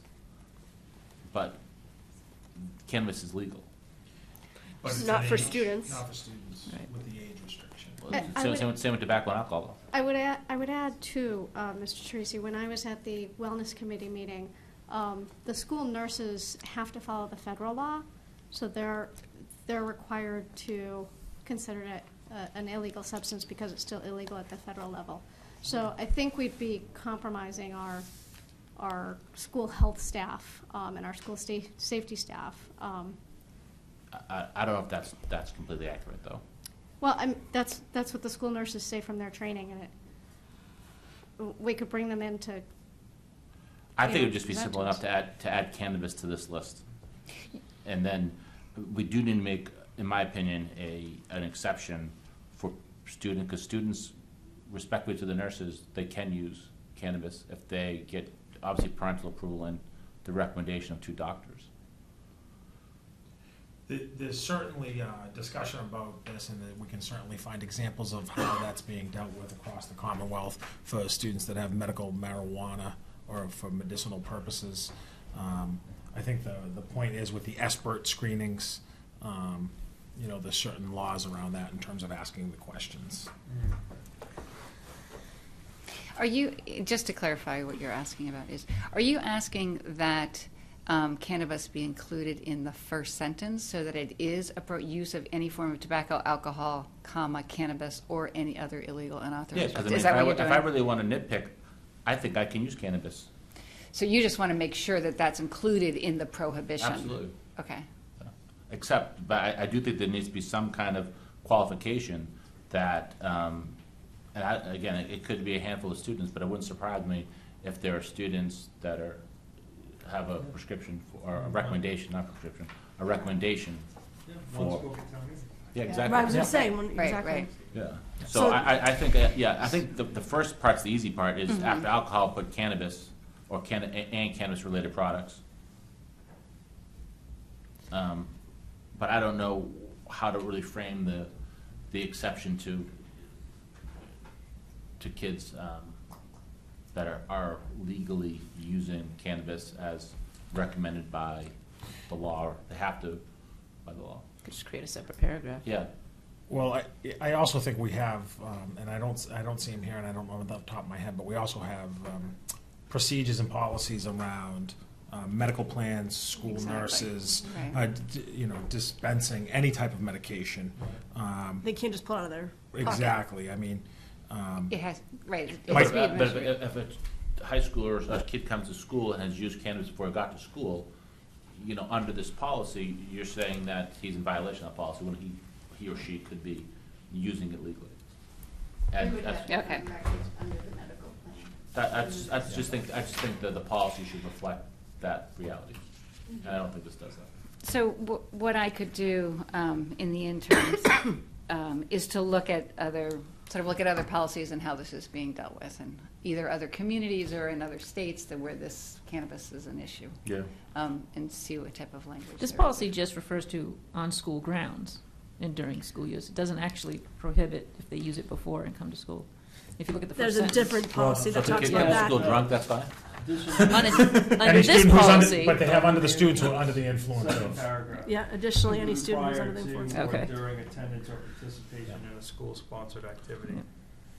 I think the first part is simple, is just to add cannabis and cannabis-related products after the word alcohol in the first sentence. But I'd like to get some different language on kids who are using marijuana as medically recommended by the law. Okay. That should be easy enough for Council Egan Parental I can approval do and that. 2 doctors. to find out. Okay. I will That look just into gives that. me a knock-on question. So my kid has been medically recommended to take, let's say, use cannabis products for whatever reason. Do we have to state somewhere that it must be part of their medical plan reported to the school? And is that a different policy somewhere? I think it has. Yeah, it absolutely has to be part of their medical plan in any. Is that clear somewhere? Or? Yes. Okay. Yes. And any type of medication would be under the watch of the nurse, and that's Right. specified times during the course of the day. But is that considered medication? For example, my daughter was at Nature's Classroom. She had to turn over her Tums, an over-the-counter product, Right. to the nurse because she couldn't take them Without, on her own. right, Same with things like Advil. Right. right. So they keep any prescriptions under lock and key as well. Right. What about school-sanctioned, like field trips, overnight trips? That's kind what of- this was. All school rules Same thing. apply to any school-sponsored activity in That terms does of say the that codes and here. conduct It does. of the handbook. Well, I'm guessing we haven't crossed this path yet, but obviously our nurses and people aren't holding cannabis for students right now. I mean, to your knowledge, has that occurred yet? Not to my knowledge, that hasn't occurred yet, no.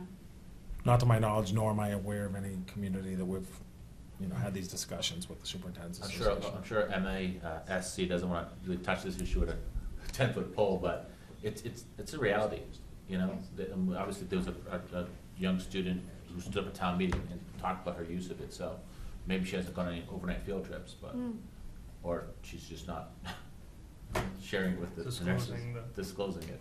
Yeah, could be. I don't know. I think that part is the tricky part about it. I think the first sentence is very easy.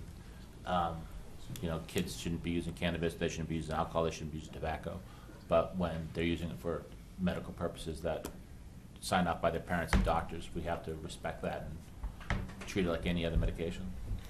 Yeah, certainly the MASC tries to they try to make sure we get up to date with all the laws of the Mass General Law. I think this is certainly something we can look at, and it may not be very different than if you had to take a prescribed medication, whether it be a narcotic or something else, in school as a result of seizure disorder, or I mean, there's a whole host of things. My sense is they probably have like a don't ask, don't tell policy. Well, for example, They don't want to deal with at it. most schools, for example, there's several students who may suffer from seizure disorder. We keep Valium under lock and key that can be dispensed, that type of thing. So, but I'm sure Councilor Egan can find that out. It is a hot topic, and it's been talked about. I think one of the key components of it has been, you know, in our handbooks even to date, you know, anyone under the age of 21 with any of these components, you know, it's still illegal at school, because when they first had this vote, students thought, great, you know, we might have the ability to do this, that, or the other thing, and that just simply wasn't the case. But I see your point, Mr. Tersi. So, About the rest of it. so can we approve this with a couple of changes? And Well, this is then- our first version. Oh, this is only first reading. Yeah, I know, we've suspended so many rules tonight, and we've lost track. This is only a first Well, read, and we can get more And I info. think we read and talked about something similar to this. This is much from last earlier. May. This Yeah. is the one that Yeah. we put off to deal with this exact issue. Yeah. Right. And, yeah, so that's All right. right. Well, and this is really the place where, you know, and we heard from Liam O'Carroll earlier, that this is where the whole non-acceptance of the whole vaping thing would fall under this policy. Right, and also the next, right, this is the one that has the vaping and the vapor, the e-cigarettes in it Meant also, to encompass so- all methods Yep. and manner. Where's that? Sorry.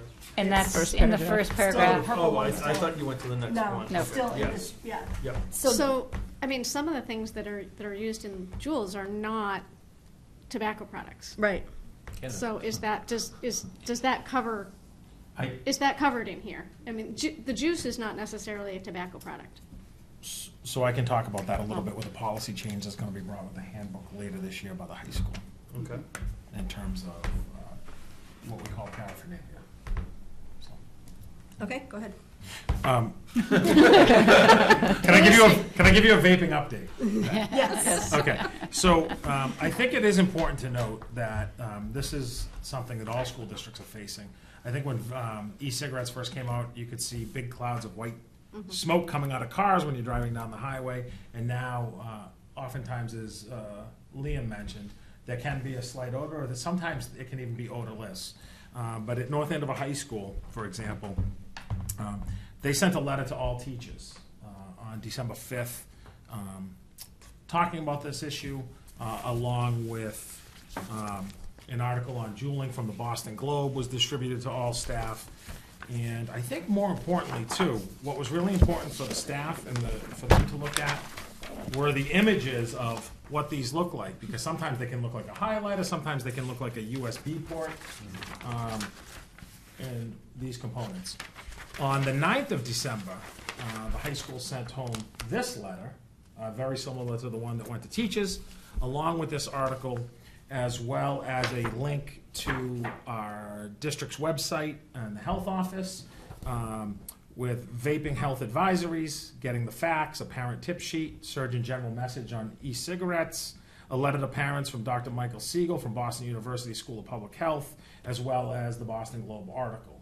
So that was sent to every single parent of a high school student.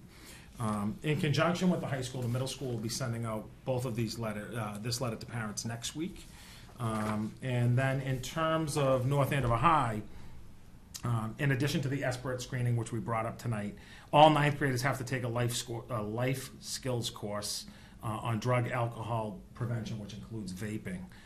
The health office website, like I just mentioned, and the health office has really worked with the leadership team, the school attorney, on language revisions for the handbook.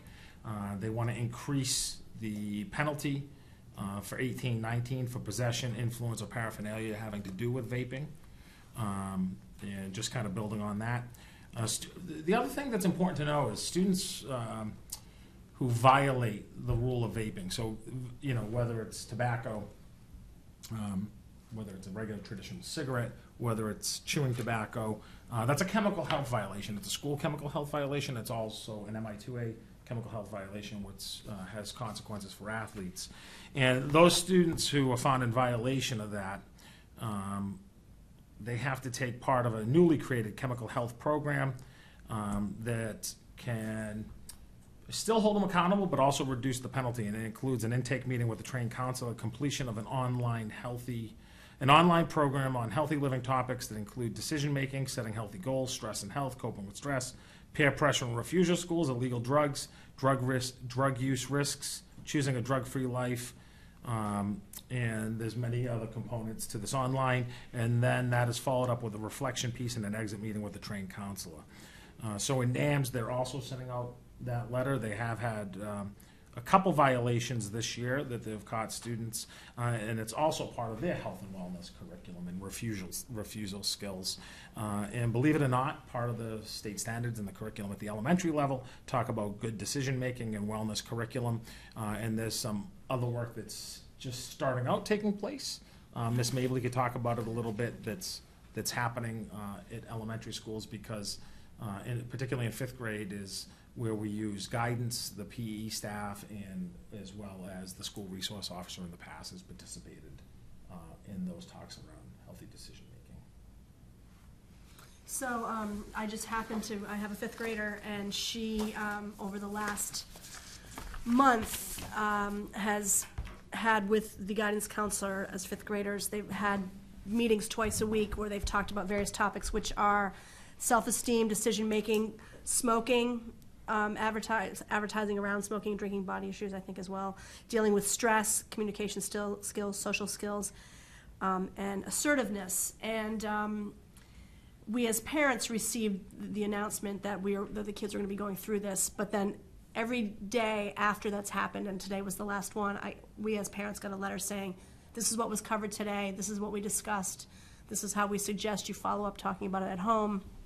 And I can say that I did talk with a couple 5th graders walking home 2 weeks ago who were incensed about cigarettes, and they're going to talk to their uncle about never smoking a cigar again, and can you believe this? And so, I mean, it brought up a conversation walking home from school. So I don't remember this with my sophomore, so this is definitely new. So my 5th grader had this, and I can tell you from her and her little friends, it's had an impact, the topics that they discussed.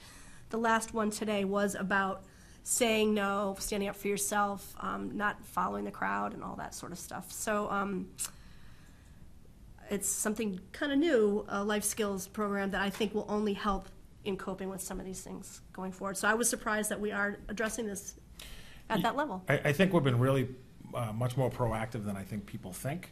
But at the same time, this isn't unique to North Andover. It's something that, particularly at the high school and next week the middle school, this is something parents have to talk to their kids about. It's, the police, we've done a lot of work with the police. Have you seen the in plain sight around drugs? Mm-hmm. I think this is something I know I've heard people talk about, bathroom monitors and cameras, and this. We're talking about something that looks like it could look like a USB port that's odorless, and I think in conjunction with our health and wellness at the high school, and in conjunction with Matt Abel and Michaela Blaney and those folks at the middle school doing that work. And then I'd also defer to Dr. Strait to talk a little bit about how Nikki Murphy and the SEL plays into this. It's certainly something we're aware of. I'd hate for the public to think that anyone's turning a blind eye to that, because our educators don't feel that way. But it's also a problem that's really taken the region by storm. Well, and if the students, as Liam mentioned, the students are seeing it on a regular basis, what can we do to better deter this action? And maybe the kids don't know about all this stuff. And I don't know, but it seems like if we're running into it all the time, something has to be done differently. I can tell you I've had a number of students who have told me that, that it's in the bathrooms. I've had students tell me in the classrooms. And so I just have a very hard time believing that, okay, it's great that we're sending out information, and that's going to the parents, and we're sending out some information, and that's gone to the teachers. And I don't know, are we not implementing it? Are we not enforcing it? I don't know. It's certainly enforced, but it's also one of the things, we've got work to do around it, and part of it is that parental awareness. But it's also, remember, they're doing a lot of work with the kids in terms of the 9th grade class, in terms of the expert screening at 9th and 7th grade now. But, you know, it is difficult to, you know, as a former high school vice principal, think about it this way. You really have to have evidence when you take disciplinary action against somebody. So, you know, it's really a whole host of things in terms of A, the awareness, A, having the appropriate codes and policies to follow, but B, it's a very, very hard thing, I think, sometimes to prove that someone has done that. Well, even possession of it. Yeah. According to the policy, Yep. possession of whatever it's called, the jewel, or any of the devices, or the oils, or, you know, the capsules that they put in there. Yeah. That should be really clear. And Well, it is actually pretty clear in the handbook around that. It's the same in the proposal coming forward, Mr. McDevitt, for next year in terms, and it will be coming forward, and it was worked on with Councilor Egan for the handbook revision, is a proposed increase to a 1-day suspension for the 18-19 school year for possession in paraphernalia as well. And I would like to just follow up a little bit on what Dr. Gilligan was discussing, because with regards to the education of our students, we're really looking at how through our social emotional programming at all the different levels that we are making students aware of what is out there and how they can make good choices, have an understanding of it, increase their capacity to have these conversations as well. We're also extending that into the community groups as well, and working with our community groups to train our community groups in how to talk to students and look for ways of educating our students and understanding and recognizing what's happening in the community. So there's really a lot of work that's going on. It's also one area that I don't know if anyone's had an opportunity to view the raise awareness programming that we're doing on a monthly basis, and helping the community to understand. Our most recent one that we just filmed was in regards to understanding anxiety, what it looks like in the home, and how you can help your child in the home as a parent. And this is the topic that we're looking at doing as well. So really trying to find different ways of promoting that education and awareness out in our community as assistants. So there is a lot of work going on. So, you know, I would just, you know, really congratulate Liam for coming in front of us and really in front of his peers to say this isn't okay. Because students aren't doing this in front of their parents, and they're not doing it in front of teachers. They're doing it in front of other kids. I too have a high school student who walks in the bathroom, and you know, he doesn't like to go into the bathrooms because they are filled with the stench, and they're filled with, you know, groups of, you know, 4 or 5 guys standing in a circle, and you know, clearly up to no good. And peer pressure. But, how do you manage but then, you know, the next step is got to be that students are willing to then step up to adults and say, this is what I see going on, and this isn't what I want to see in my community, which is what Liam did tonight. And they're going to have to be specific with each other. I mean, I think that's really an important part of, you know, it's the opposite peer pressure. So we're asking the students to basically report on each other's. Is that what you're? I think that's got to be part of it. I think it's got to be like walk in and say, hey guys, you know what? I don't want that going on in my bathroom. Or go into the front office and say, you know, there's a group of 4 guys in the bathroom. You know, clearly up to no good. Easy to say. And that's what we did when we were in high school, and there were kids smoking in our bathrooms, and we wanted to use them, you know, and there were kids smoking in the locker rooms. We had to say to the coach, hey, there's kids smoking in the locker room. It's a very brave and gutsy thing that students have to do for each other and for themselves. Is there, I mean, there's a lot of this stuff is in place right now, right? And there's been a lot of action, but so is there a point where you say, student body, this is going on, it's acknowledged, we're hearing a lot about it, it's got to stop. As of this date, Well, there are consequences. It's already as of I this don't date. know I'm the like, specifics around that. It's but not how that do there's you not consequences. put it out there like, Yeah. this is coming to an end now, we are putting a spotlight on it, we are, whatever, to try to, Yeah, Dr. Price and I can certainly check in with Chet and get more specifics. I wanted to give you guys the update about what I knew Right. tonight, because some of this I didn't know myself it would personally. be good to know how many people they're actually, catching Yeah. versus, I mean, obviously it's happening, but if no one's getting caught, then nothing's happening to Are fix the it. bathrooms monitored at all? It's an awkward thing. So really Well, there's difficult 50, situation. almost 1,500 students. I think that they've shut down a couple bathrooms. One of in the I talked to a trouble- teacher, she said they've shut some They've of the shut them bathrooms. down in response to some troublesome areas. But, you talk about an odor, but there's also, when you read the information, there's opportunities for this to be odorless. Right. And, I know I was talking to a mom and she says, why aren't there cameras in the bathroom? You have 1,500 kids using the bathroom frequently. I know that Mr. Jackson, Brooke Randall, and Scott Young, they're taking this seriously. I know that there have been several violations where students have been punished appropriately. I think it's a little bit different. I can tell you when I was a vice principal a long, long time ago, cigarette smoke was much easier to detect. Right. But I think it is going to take work. I think that, certainly we can check in with Mr. Jackson and see what type of communication besides the courses at school are taking place with this. But I also know they've worked with Counselor Egan on a proposal, which they review the handbook with every parent, send to a home to parent, but they review the handbook in meetings with every kid every year. They're looking to increase the penalty around this. What was the other interesting comment from you, Liam, was that it's more the underclassmen than the upperclassmen. So that, I think, is pretty interesting as well. I don't know if that's pushing boundaries or why is it so accessible, and that's what kids talk about as well. So more information would be useful, I think. I do too. As to what we're actually seeing happen. All right, well, I think we still need to talk about the policies, but I would love to see an update from Mr. Jackson. And Yeah. it's occurring at the middle school and Dr. McQuaid as well. We can do that.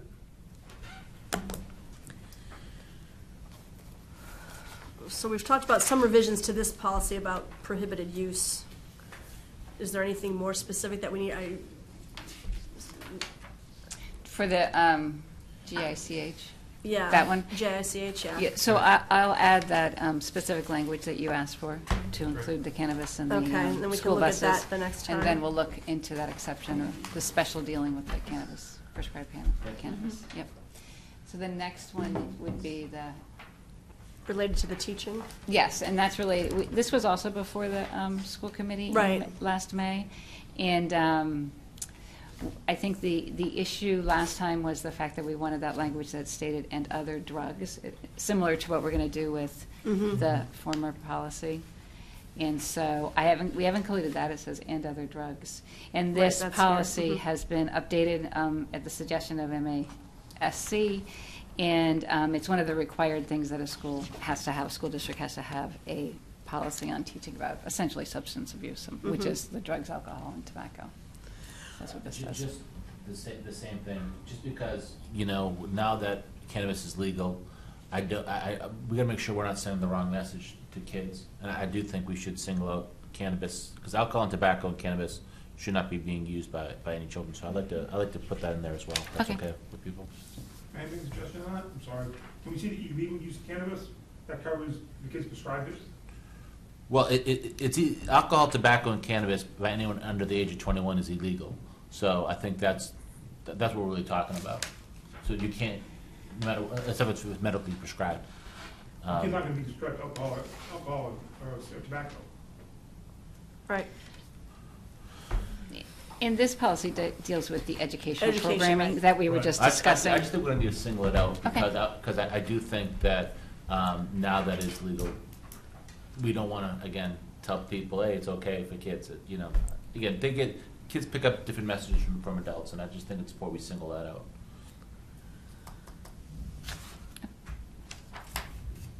And adding other drugs in the title. Yeah, exactly. Oh, in the title, I forgot. Right, it's in the first paragraph, Right, but in the gotta do the title. title. I think some of the things that we mentioned for what The previous whatever one. the policy was JICH, Mhm. with making sure, They're here to, Yeah, okay. I'll do that. Where it Thank says you. drug use, I'll put other drug use. correct. Okay, I will do that. All right. So the next one. Oh. The next five just seem The like next you're five are adding very, that just. yeah. The next five are simple. They And just that came from the state, yeah. Yes, that came from the state, and that's just adding the language for pregnancy and pregnancy-related conditions to update the policies with regard to the new law in place. I don't know if you need to go through see every single one, but I think that's Those seem pretty really good. straightforward to me. Yes, they're very straightforward. There are no other changes to those policies. This one's interesting. Oh, the GPS. Yeah. I didn't know this existed. Sorry. We have a GPS on Jack's stuffed animal George, because he loses them a lot. We have a GPS on George. Just need a lot of Georges. Yeah. So I just had a question on this one. Should we define GPS tracker? Because if somebody has an app on your phone, that's considered a GPS tracker, right? Right, so maybe I can give you a little, I don't know if you need background on this, or do you want Yes, to we do. do you want to do this? I Okay. want the Dr. Strickland to give you some Okay, background. I think Dr. Strickland, okay, yeah. It's something that's happening with a lot of districts, Right. and it's not going away, and it's something. It's absolutely a growing situation, particularly over at least the last 5 years, and it's growing along with, as we see autism diagnosis be growing as well. And this is where it really started coming out, because what's happening is we have a lot of our students, our children, who are bolting, who are getting lost, who are nonverbal, and it's a ongoing growing population of these students. So parents, rightfully so, are concerned about their students, wandering away, getting lost, whether it's during the school hours, in the community, even with the parents themselves. And so what's happened are these GPS tracker systems have been created. So parents are wanting to attach them to their ankle or wrist or in different places for their children to wear those. Initially, it was just to be able to track your child, a GPS tracker, and now there's a listening device as well that's attached to it. And that's where the problem in the Privacy Act comes in. And this is what we're trying to address, is the listening device piece, because we have laws that say you cannot illegally listen in onto classroom instruction, what's happening with other students, what's happening with teachers. So we're looking for ways to allow parents to have the possibility of having these GPS trackers on their students, so that in the event that they bolt or get lost, or our nonverbal kiddos are out there, that they can find their children. But we also have to protect the rights of our other students and our teachers.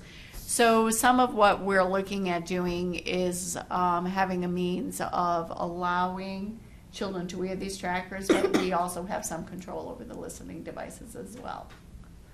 And that's where the policy piece comes in, and the approval piece of either giving us access to the listening device so that we can ensure that it's turned off, or having a policy that the parents are willing to sign saying, we're turning that part of the device off so that the parents are not listening into the classrooms. And Dr. Strait, could you tell them a little bit more about what that device is? There's a real common one, Angel. That's one brand Yeah. that some of the parents are utilizing. There's certainly many other brands, but we've had requests recently for the particular brand, the Angel brand, that parents are using, and it does have a listening device. It comes automatically with the listening. It comes automatically with it, but there is a means of being able to turn that off as well. So all we're simply looking for, and I know that Suzanne can discuss it a little bit further, is to have the opportunity to go through the motions of being able to have some control over that ourselves in the education setting. Right, and so I did have a conversation with Ms. Pickard earlier today about this policy, and we sort of got into the details. And one of the policy, and one of sort of the things that came up in that conversation was whether or not this policy was getting really into the procedure of how the listen-in devices would be treated, as opposed to looking at it more of a macro level and saying, okay, we may have listen-in devices in the school, and they may come in any means, and what's the policy on those, and then leave that, as a lot of policies do, leave it to the superintendent to come up with the proper procedure to go through it. And I think that when I sort of drafted this, I looked around at the different legal opinions and different policies that are in. I didn't find any in Massachusetts, but I found one in another state. And I thought, well, we can sort of craft something out of that. And this also looks at the different sort of devices, company devices, and this is their methods that they use to allow schools to either, ensure that the listen-in devices have been turned off and to sort of monitor them. So I can come back with a broader policy. Yeah. Change tomorrow. Exactly. That's right. Exactly. And we want to be supportive of these students, but certainly we right. want to protect everyone else. We have to protect the. Do we have access to the GPS tracking? So let's just say one of my children has the device on. Does the North Andover Public Schools then have a monitor capability of that student? We do not. The parent has the monitoring of the student. Okay. We're aware that the child is utilizing the tracker, so that, should something occur that the student does bolt, which does happen, and we're not able to, keep up with the child, that that also does happen. Maybe not in North Andover, maybe in other communities they bolt and we can't keep up. That's frightening, I gotta tell you, just sitting Not here. in North Andover as of yes, to the best of my knowledge. But we certainly engage our police department. We would engage, let the parents know that this has occurred, so that there's a system in place, but not as of yes in North Andover. Well, I was just be concerned about if we were controlling or responsible, or if we now had a liability. Right. I mean, I'm sure we do anyway, but if that student were to leave the school and we not catch up with them fast enough, do we have a responsibility? I'm sure we have it anyway. But we have it anyway. The care and duties with us, and we're entrusted with that kid during the day to begin with. I just didn't know if the fact that we had it made us more liable, or something of that nature. Okay. Right. All right. That's a good question. One of my concerns about this, without the background that you were talking about, students with specific special needs, with everything we hear about school shootings and all this other stuff, we could have, half the parents in our school system decide to do something like this. So I would be concerned about, I'm glad that you're going to redraft it as a broader policy, because this puts a lot of onus on the school to do a lot of work in this. So I think a broader policy makes a lot of sense, because, like I said, when I read this, I wasn't thinking special education students. I was thinking, general education students, and the listening. Find my iPhone. If you got your iPhone, you can turn that on just turn it on and have listening in all sorts of ways. So, sure. Yeah. So I'm glad to hear that you can redraft this, and thank you for that information, because that's helpful too. Absolutely.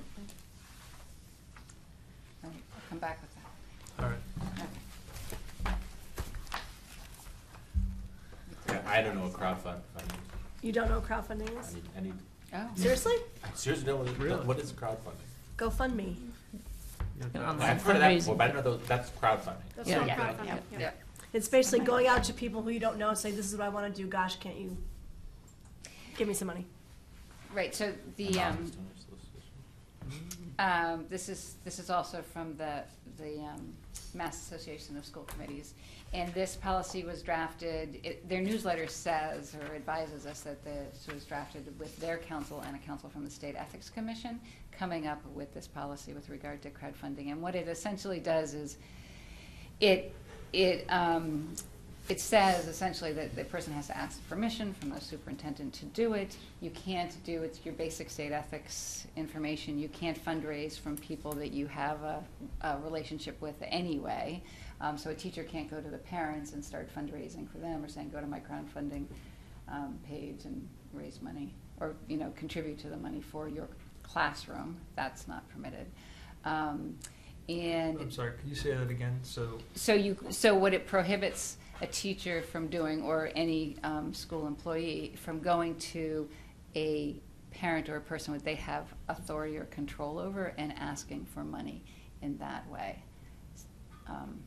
So what if they Because just so as a municipal employee, or we're all municipal employees, we can't fund or use your position, right, your official position, to ask people for money. Except for educational purposes only, field trip supplies, supplemental materials. It says you can do that. You can do it, but you have to do it. Right, you have to do it in the way that benefits all students. So what it says is, so let's see what it says. So Just the fourth paragraph. right.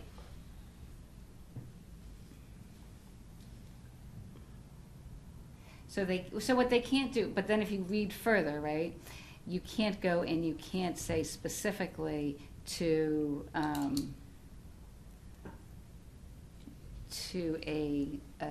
a student and say, so what they're saying is that you can go and say, we need tissues and crayons, right? But you can't say, can you go to the parent and say, can you give me $50 for the Kleenexes? And that's the thing that you can't do. So you can ask and say, we need this, can you contribute it? But you can't go and specifically request the money. Has this been a problem? Yep. Mm-hmm.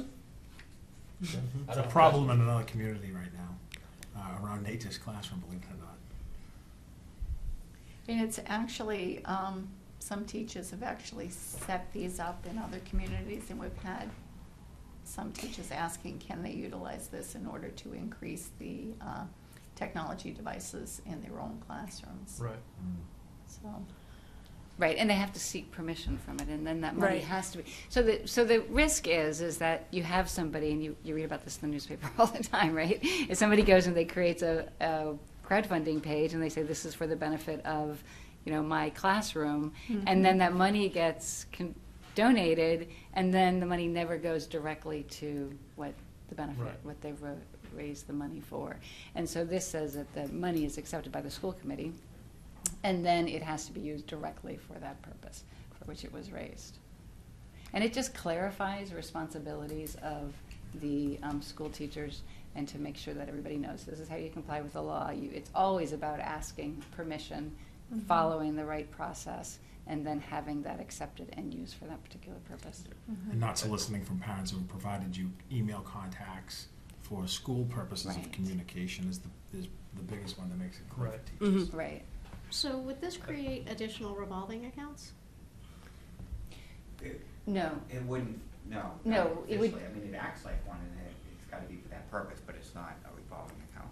It's like a donation, when somebody makes a donation to us, and as a school committee, you have to Right. Accept that. But it's not a donation from like a PTO, like a PTO going out and saying, Right. just make this up, we're gonna raise funds for a playground, Mhm. right? And so we're having an event, or we're doing something, or there's an online donation form that's there. This is, teacher, Mr. McDevitt, who literally goes out and says, I found this amazing book, and I want all of my kids to be able to have this book, and put it out there on the internet, Facebook, wherever, and say, one book is $7 per kid. Like, won't you please donate the $7, right? And I'm very uncomfortable with that. I've seen that in our community, and not comfortable with it. So would this also prohibit teachers or faculty advisors from fundraising for field trip purposes or exchange It trips? specifically says no, but. No. Okay. Right, so this, and if you read you look at the sort of the bottom Because I looked of for the that. policy, and it says, note, crowdfunding forces are defined as any online service used for the solicitation of goods, services, and money from a large number of people via the internet or other electronic network. Examples are GoFundMe, Kickstarter, Indiegogo, YouCaring, and Donor's Choice. So I'm not that familiar with crowdfunding either, so I went on all these sites to look at what they're like. And there are teachers who have sites. I see it through Facebook all the time, Right. actually. And this is like right on, I think the biggest one was the Donors Choose. So it would be one teacher that would be on there and say, this is my classroom, and I need, as you were saying, I need 7 books can you please, and this is the amount that the books cost. This is what I'm going to do with and here's- them. And this is what I'm going to do with them. And that's what, and it's a direct, it's from, it's the internet, so you have a very wide pool of people that you're asking money for. And so that's sort of the, right? And I'm That's not the familiar with recipe. Donors Choose, particularly in North Andover, but that's a Right. huge one here in Massachusetts. Yeah. Because it's set up through it's the philanthropic way many corporations decide to work with school districts. And this is just for school-related purposes, that they personally have a GoFundMe page. We're not getting involved in that stuff, right? Right. Oh, right, GoFundMe to go travel around It's the world under the or something. auspices of, right. Right. I want to buy an alligator purse, and you can go find me to get that. Yeah. Mhm. Knock yourself out. The alligator purse. Right, and so, and this is a recommended policy. Love it.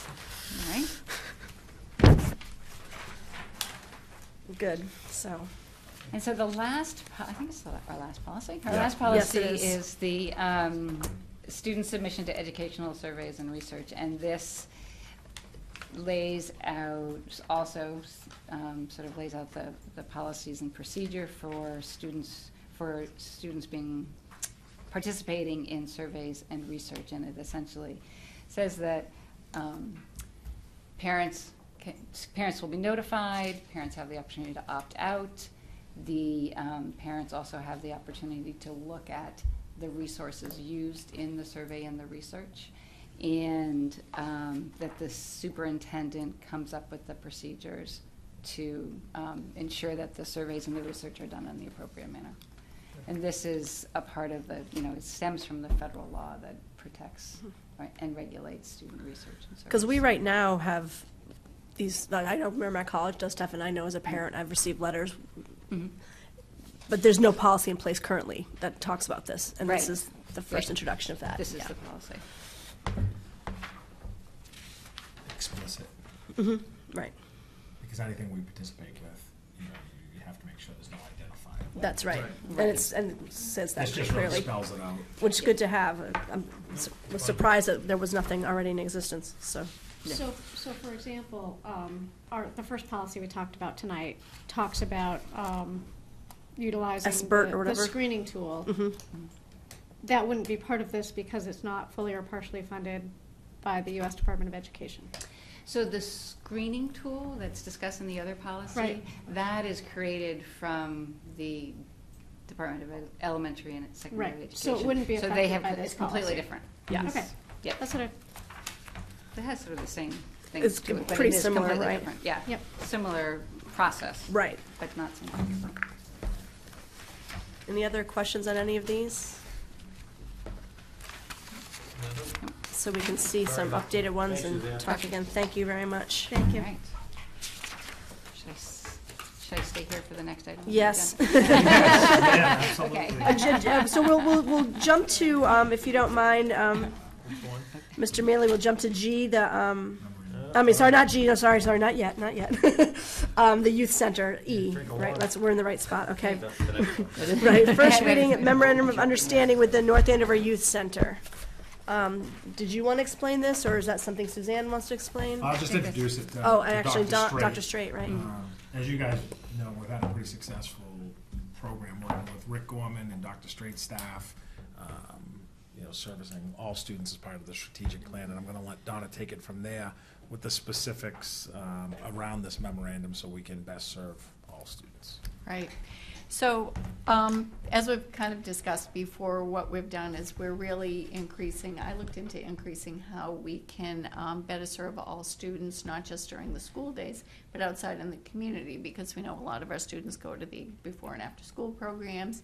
Last year, for our extended school year program, I worked with Rick Gorman to pull together a collaboration of our summer programs that we do as a school district with his summer fun program as well. And in doing that, and in planning for it, we realized that we really needed to implement some of our training purposes as well. Have our board certified behavior analyst, have our therapists working with Rick's staff to bring them up to speed on what was happening with our students and how to work and manage with some of the children that were going into their summer fun program.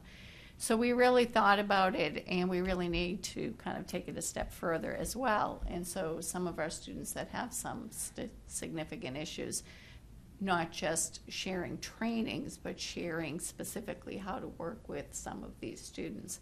So in doing that, we thought it would be a nice idea or to legally have a memorandum of understanding about the sharing of back and forth of some of this information with Rick Gorman's recreational staff and our own staff, so that we can easily work together back and forth. And so Suzanne put together. Right, and so I put together this memorandum of understanding that just essentially acknowledges that the youth center is a part of the educational program, because as Dr. State was mentioning, there's the summer component, which helps with the education and the after school and the home. You know that they help with homework and other educational student assistance teams. Right, right. And so having it formalized and acknowledging that the youth center is a part of the educational programming, then you have that ability to cross-share the information about the children without violating any of those student rights of, you can't share student records unless it's for an educational purpose and that person is an educational, is an official of the school. Right. It helps us to better generalize the education of our students across settings, and it helps the youth programs to better understand our students, and so that they can help with that, the new skill sets that students are learning. So oftentimes we've had special education students that went to summer programming that was part of their IEP that we even paid for. And now we have an opportunity to, A, keep them in the community, B, have them with their peers that they attend school with, and then C, have that information shared. And infuse our own staff into those programs to provide assistance. So I wonder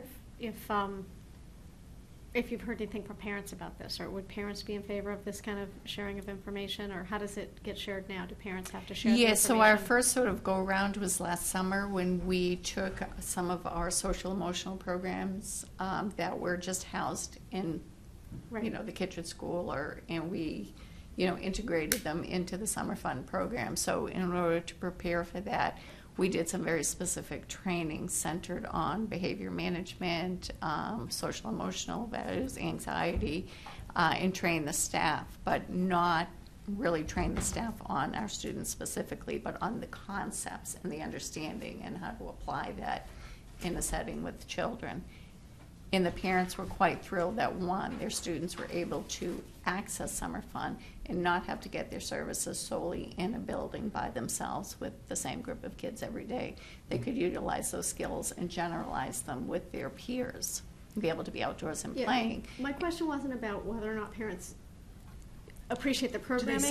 Do they want to share? Do they want the schools to share their students, private medical and other information with the youth center? So the parents who have discussed it with haven't had an issue with that? But it seems to me that we would need to have some kind of thing that they sign off on if they're going to agree to that, because maybe some people would prefer not. Would that be part of like an IEP? Or part of the signing up? It would be separate from an IEP, because that's a legal document that has its own specifics, but... It's similar to, for example, some of Dr. Straight's guidance counselors work with outside therapists. Correct. And they share information with the parent. No, but if my child is in the program and they're not going to be part of the Summer Fun, when I'm very excited about it, couldn't I just easily get a document saying, do you acknowledge that we will share the details of your child's needs with the Summer Fun staff? And they say yes, or they say no. It seems like you need a piece like that in place. Yeah, I'd almost think part of the registration for Summer Fun, where you fill out the form and the paperwork and check. That there's something that they're acknowledging that. I think the point of this memorandum is the opportunity to be able to share that information, and we would inform parents of that. So am I correct in that? Right. So the point of the memorandum is just to acknowledge that that the youth center employee would be acting as a part of the school district. But I do. And therefore, there's that cross-sharing of information. Right. But I do understand. You'd have to what you're educate the saying. parents that we're changing what we normally do. Exactly. Have done And we do historically. that as we've been implementing these pieces slowly, we do inform the parents of the students that are going to be involved that this is how things are going, and these are the people we're sharing this information with, and here's the rationale. I think it So- goes back to what Suzanne was saying earlier, policy versus procedure. We do something similar with food services and free and reduced. Right. People can indicate when they apply through food services that that status can be shared with community programs. or That's what we're others. looking for, I think. I think that's the kind of thing we're just asking. Yeah, we can do that. So it'd be like a certainly. checkbox rather than Right. getting a signed consent from it. But something Right. that you acknowledge, that you understand that this is going to happen. Or an opt-out. Or, exactly. Right. Because, I mean, if I have a student who's enrolled in summer fund, just because I chose to enroll them in summer fund, not because you guys did, it feels to me that this MOU would allow us, if Youth Center saw something going on with my child, that they could, instead of talking to me, they could come straight Look 'em to up. you and say, what's going on with this kid? And then you can share that information without Right. me saying whether or not I want that information shared. And I might not. My understanding was this only applies to the students we are placing in summer fund, right? Like as part of extended school year or some, or other But that services. doesn't say that. That's not how it's- this was written. that's So this only is for, applies- so this is for Yes. what Helen's saying, Yeah. anybody Yes. that could, Yep. oh. Yeah, see, I Okay. think that That's. Right. It feels too It's broad different. to me. Okay. Yeah. unless you put these other elements in place, that everybody who signs up for summer fun knows that. And then, But it's not just summer fun, it's It's not after just school. no, it's program, after school too. program. I remember it's all those I mean, things, if I have a right. middle schooler that goes there for basketball. Right. Or to Right. play outside or whatever. And Mhm. they're trips and Right. Boys Week and Right. all those different activities that they run throughout the summer for some of the older kids. Because I like this whole idea, I just would want to Yeah. make sure that people are fully aware of what we're. We may have an Well, opportunity to certainly tighten do up this that. language because we're really targeting this towards the kids that we want to best service. So it's certainly something I think we could discuss. Yeah.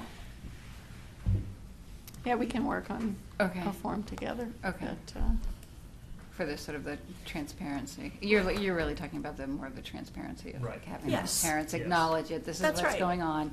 Check your box, or you can either check your box to Opt opt out, out, mhm. or you can opt in. I mean, it's sort of. A I think decision actually you'd to have make. to choose one or the other And- rather than. Yeah, Yeah. and I guess I'm concerned too, like, youth center employees, like, who's it gonna be disclosed to? Because there are, high school students that are youth center employees, so does then my child's diagnosis get shared with the director of the youth center, or does it get shared with the high school aged supervisor of my child? And then I'm really concerned think about it's B. disclosing all that information. Right, so just to be clear, we're not disclosing full documents of information or necessarily even what a disability label might be. What we're doing is sharing information in order to best support the child in that environment. Whether, as part of the trainings, implementing language that's appropriate to use, maybe helping them with communication device, different things that are applicable for that child alone. But we wouldn't be sharing all the nitty-gritty or details of a child's disability or IEP But or this any of that. This is too As broad. this is written, anybody who works for the youth center could Yes. potentially have access to that. And Yes. that would include, Yes. Yeah. under the age of 18, student employees. Mhm. So, Fair point. really uncomfortable for me. Mm-hmm. We can certainly look at it. I think those are good points. We're certainly looking to best Sure. service the kids that we partner with the youth center to make sure that we're able to service them appropriately and get the information and training. I think the intention is awesome. I Right. think we just need to tighten up I totally agree. the practice. Sure. Thank you. Okay. All right, I will do that. Yeah, I guess I'll work with Dr. Ilian and Dr. Straight to come up with something a little tighter on this. That it has that option. You understand the of that. gist of the Oh, concerns. certainly, yeah. Yeah, okay. Oh, yeah. Okay. Certainly, I think it was when Rick Gorman and Dr. Straight worked together. Right. They're just looking to streamline a way to service the students. Right. Again, I think it's that a we want to fantastic service, idea. and I think Counselor Egan and Dr. Straight can figure out a way to Right. put the language in with the transparency for those particular parents. We're not talking about all the students that participate from North Andover Public Schools Right. with Rick Gorman. We're only talking about the students that we service with that pretty successful pilot we had last summer. Right. Correct. And the policy, or the MOU does say is only certain employees will participate in the educational meetings who have a legitimate educational interest. So it was trying to Right. limit that. But it doesn't to necessarily that. mean that they won't have shared. Continue to share. And I understand that concern. Yeah, I know Rick's pretty excited about it. I know Dr. Straight can get the appropriate language for, because Rick has a staff of permanent employees that do. Right. So the training will be broad, but the specific information with Right. regard to the students, we Yes. can tighten that piece That would be up. great. Yeah. Okay. Good. Thank you, Counselor. All right. Thank you. Thank you. Late night. I know. I knew it was going to be long. All right. The next is the revolving accounts. Mr. Mealy. So as we've talked about before, I didn't do this. And it comes up sideways for ours too at home. Is there any way to rotate it? It's a PDF, so So no. you'd have to probably download it. Just download it with the arrow, Jim. And then rotate it. Oh, you guys, I didn't know that. Thank you. I didn't know how to do that. I usually just. We didn't even need Mr. Grant for this. Now open it as a PDF, There. and then go down to page 2. And now go to the third icon. Go to the icon to the Little left of rotate the arrow. icon. Yeah. Now I see the Where rotate, is it? dude. Oh, right To there. the left of the Yeah. arrow. Nice. Hey. I think I've done that once. Good call. Okay.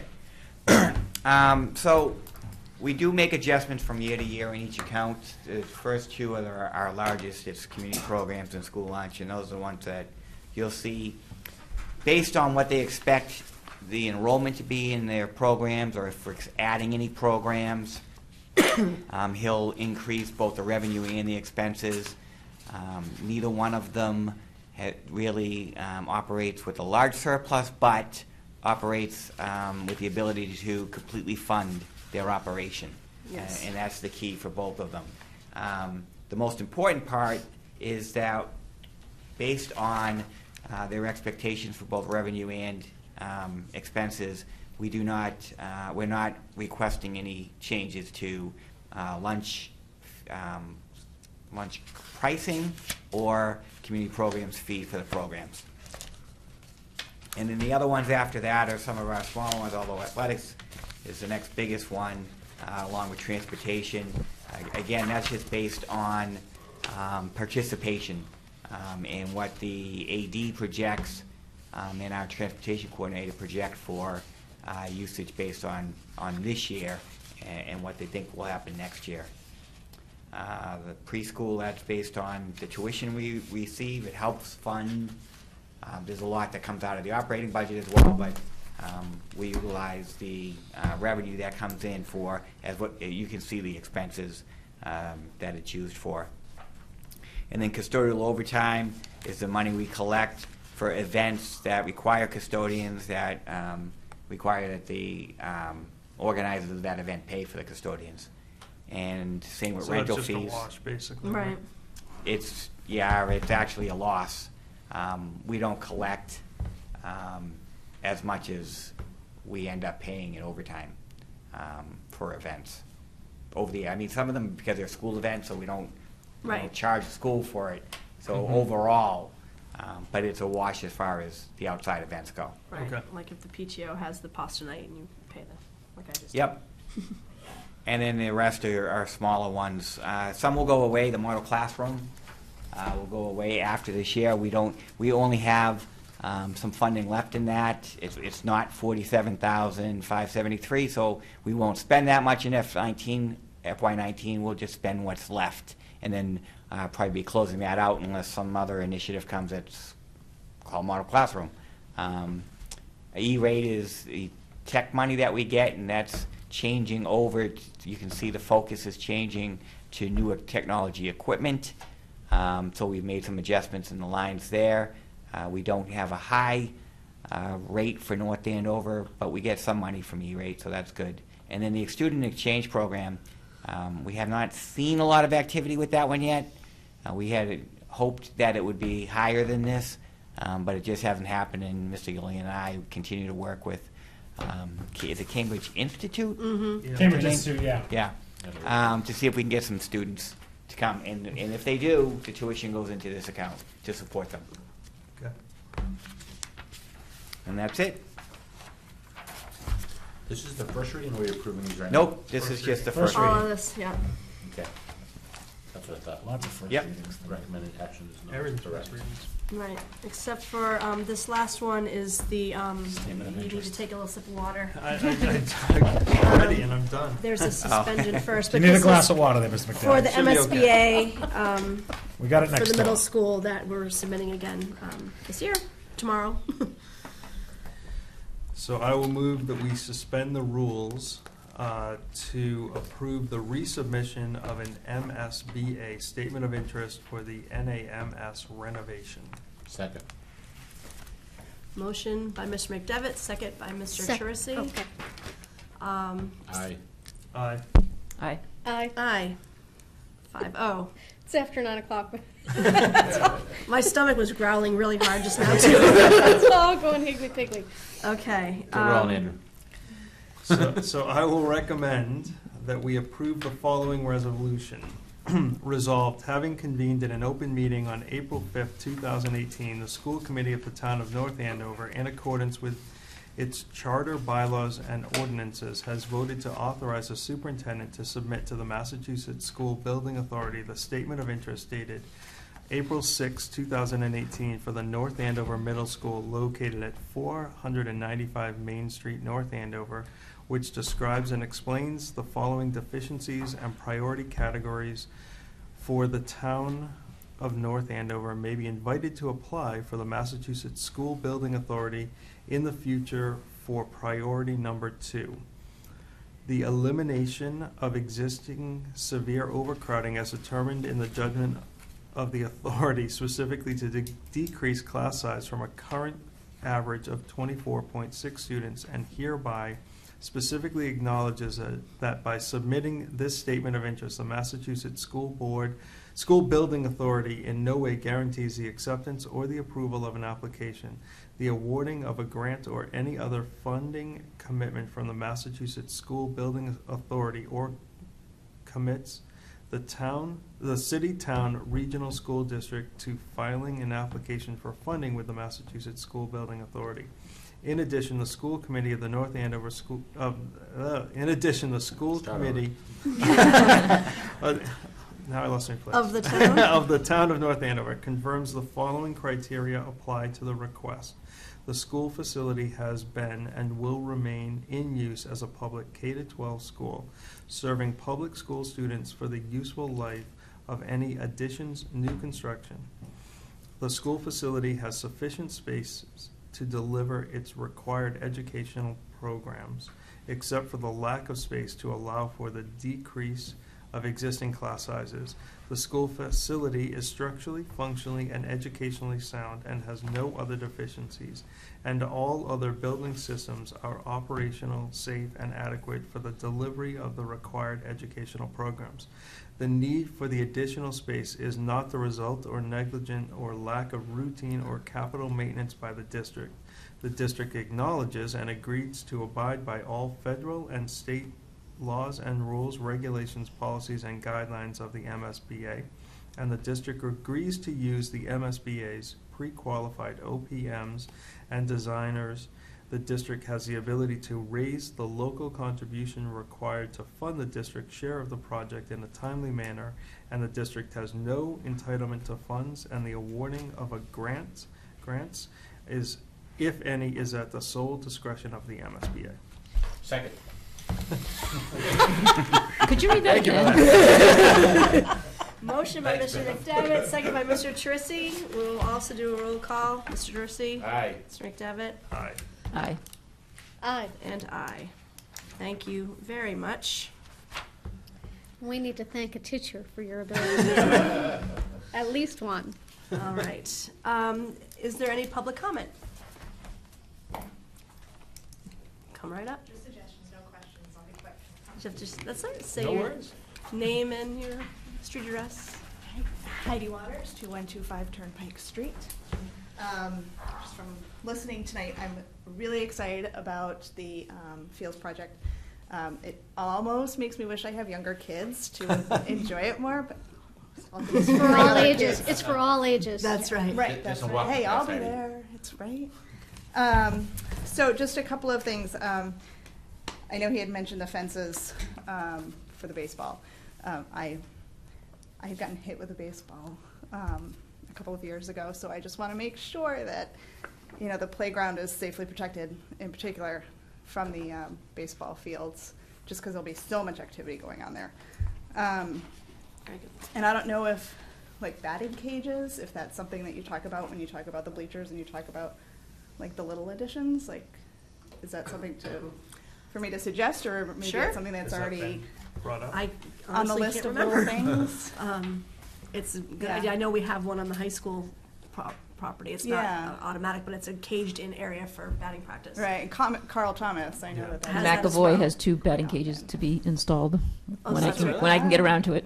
So I would imagine then, because of yeah, that would be end up getting recommended. But that would be I'll make a great. note. Thank you. And as far as the track, it's going away. Is it going to be relocated? Will there be a new track somewhere, or do you feel there's just not a need for that?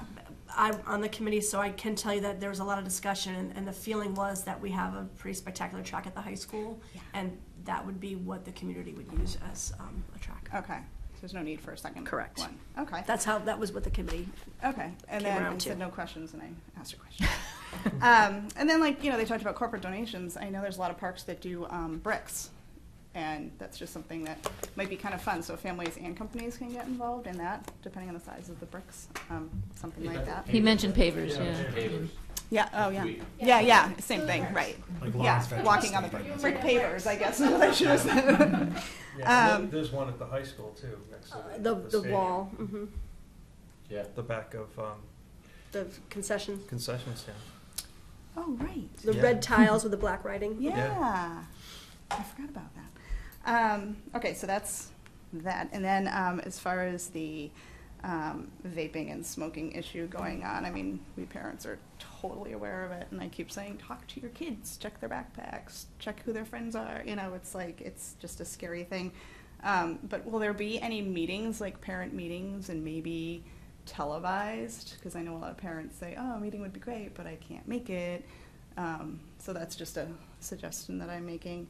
And also, if there's an email, maybe there's an email address that kids could wouldn't be anonymous because they'd be emailing, but just trying to think of, like, how kids could, you know, who they could go to, or if they could write a note or something, and just kind of maybe a suggestion box type of a thing in the high school and middle school, saying, you know, I saw this happen in this location. Maybe that would help, because I know kids, you know, they don't want to be found out that they're the ones that, oh, I saw this person in the bathroom, it must have been them, you know.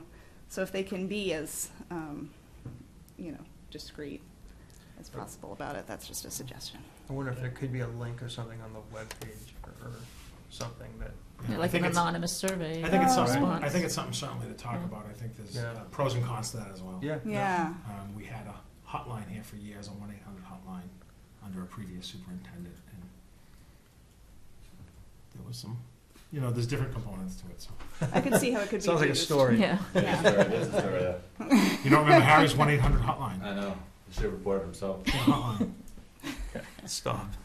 That's It's all true. I I know. That part. So thank you. Thank you. For your Thank time. you. Thank you. Any other public comment, please? I'm Ron Nickerson, 8 Royalcrest Drive. Coach Ron. How you doing today?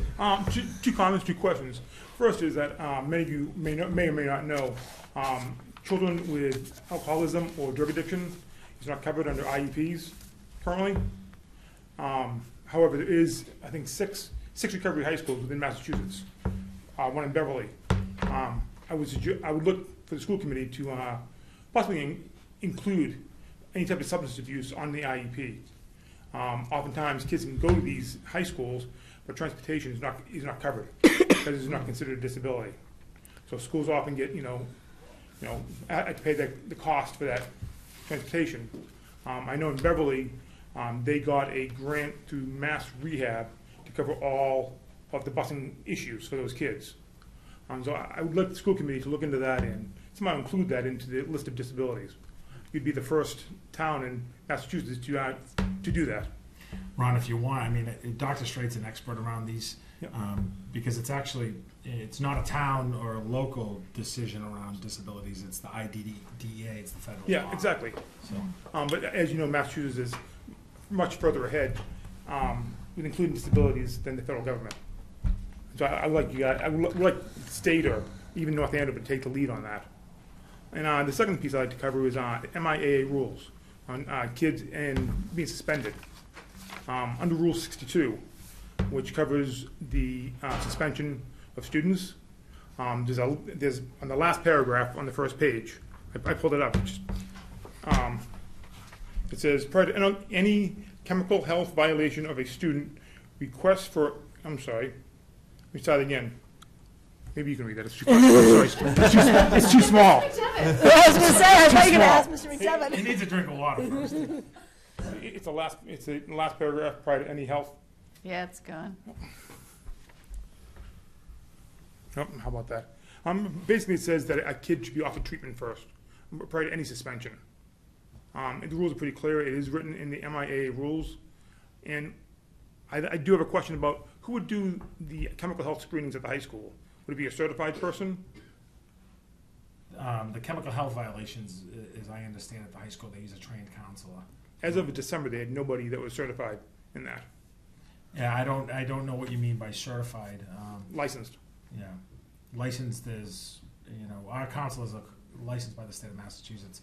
That being said, the MI2A is a separate entity which all districts belong to. Yes. And they do have a pretty stringent chemical health violation, and part of it is counseling, and we do have programming for that. We've had it for some time, but there still is a penalty involved. Unless they go to treatment. It's a reduced penalty, but it's my understanding, and I haven't brushed up on it in a while since I've been at a high school, but there's still a suspension from athletics or whatever the particular sport is. Okay, because under MIAA rules, it clearly states, prior to any suspension, if the kid wants to come to treatment in lieu of suspension. Yeah, I mean, we could certainly check on it. Rule 62, you said? Yeah, Rule 62. It's okay. Typically, it's 25% of the season, and then if you do some type of counseling or get some help in that sense, they reduce it to a certain amount. I think it was 10% or something. They reduce it to 10%, I believe. But there's certainly... look into that, please. It's a big difference. Yeah. No, and I think most of, I don't know, we have to check with the athletic director and Principal Jackson. I think almost all of our athletes who've had chemical health violations over the years have participated in that program and had a reduced suspension. All right. It's offered here in North Andover and has been for several years. Yes, I know that. I'm very much aware of that. Yep. Very much aware of that. Okay, thank you very much. Thank you very much. Thank you, Coach Nicholson. Any other public comment? Oh, wow. Wow. No reconsider. So I would, Mr. Trissy made a motion to adjourn. Second. Second by Ms. Vitsky Lynch. All in favor? Aye. Aye. Okay. Sorry, go back. Before we adjourn, I just really, I want to thank everybody who participated in the recent town elections, especially the candidates, and congratulate everybody who won, especially our two continuing colleagues here on school committee. It was an important election season, and it's worthy of thanking people for participating. You're right. I absolutely. Now I'll adjourn. I absolutely forgot about it. So that's a fifth yes. Okay. Thank you. Meeting adjourned.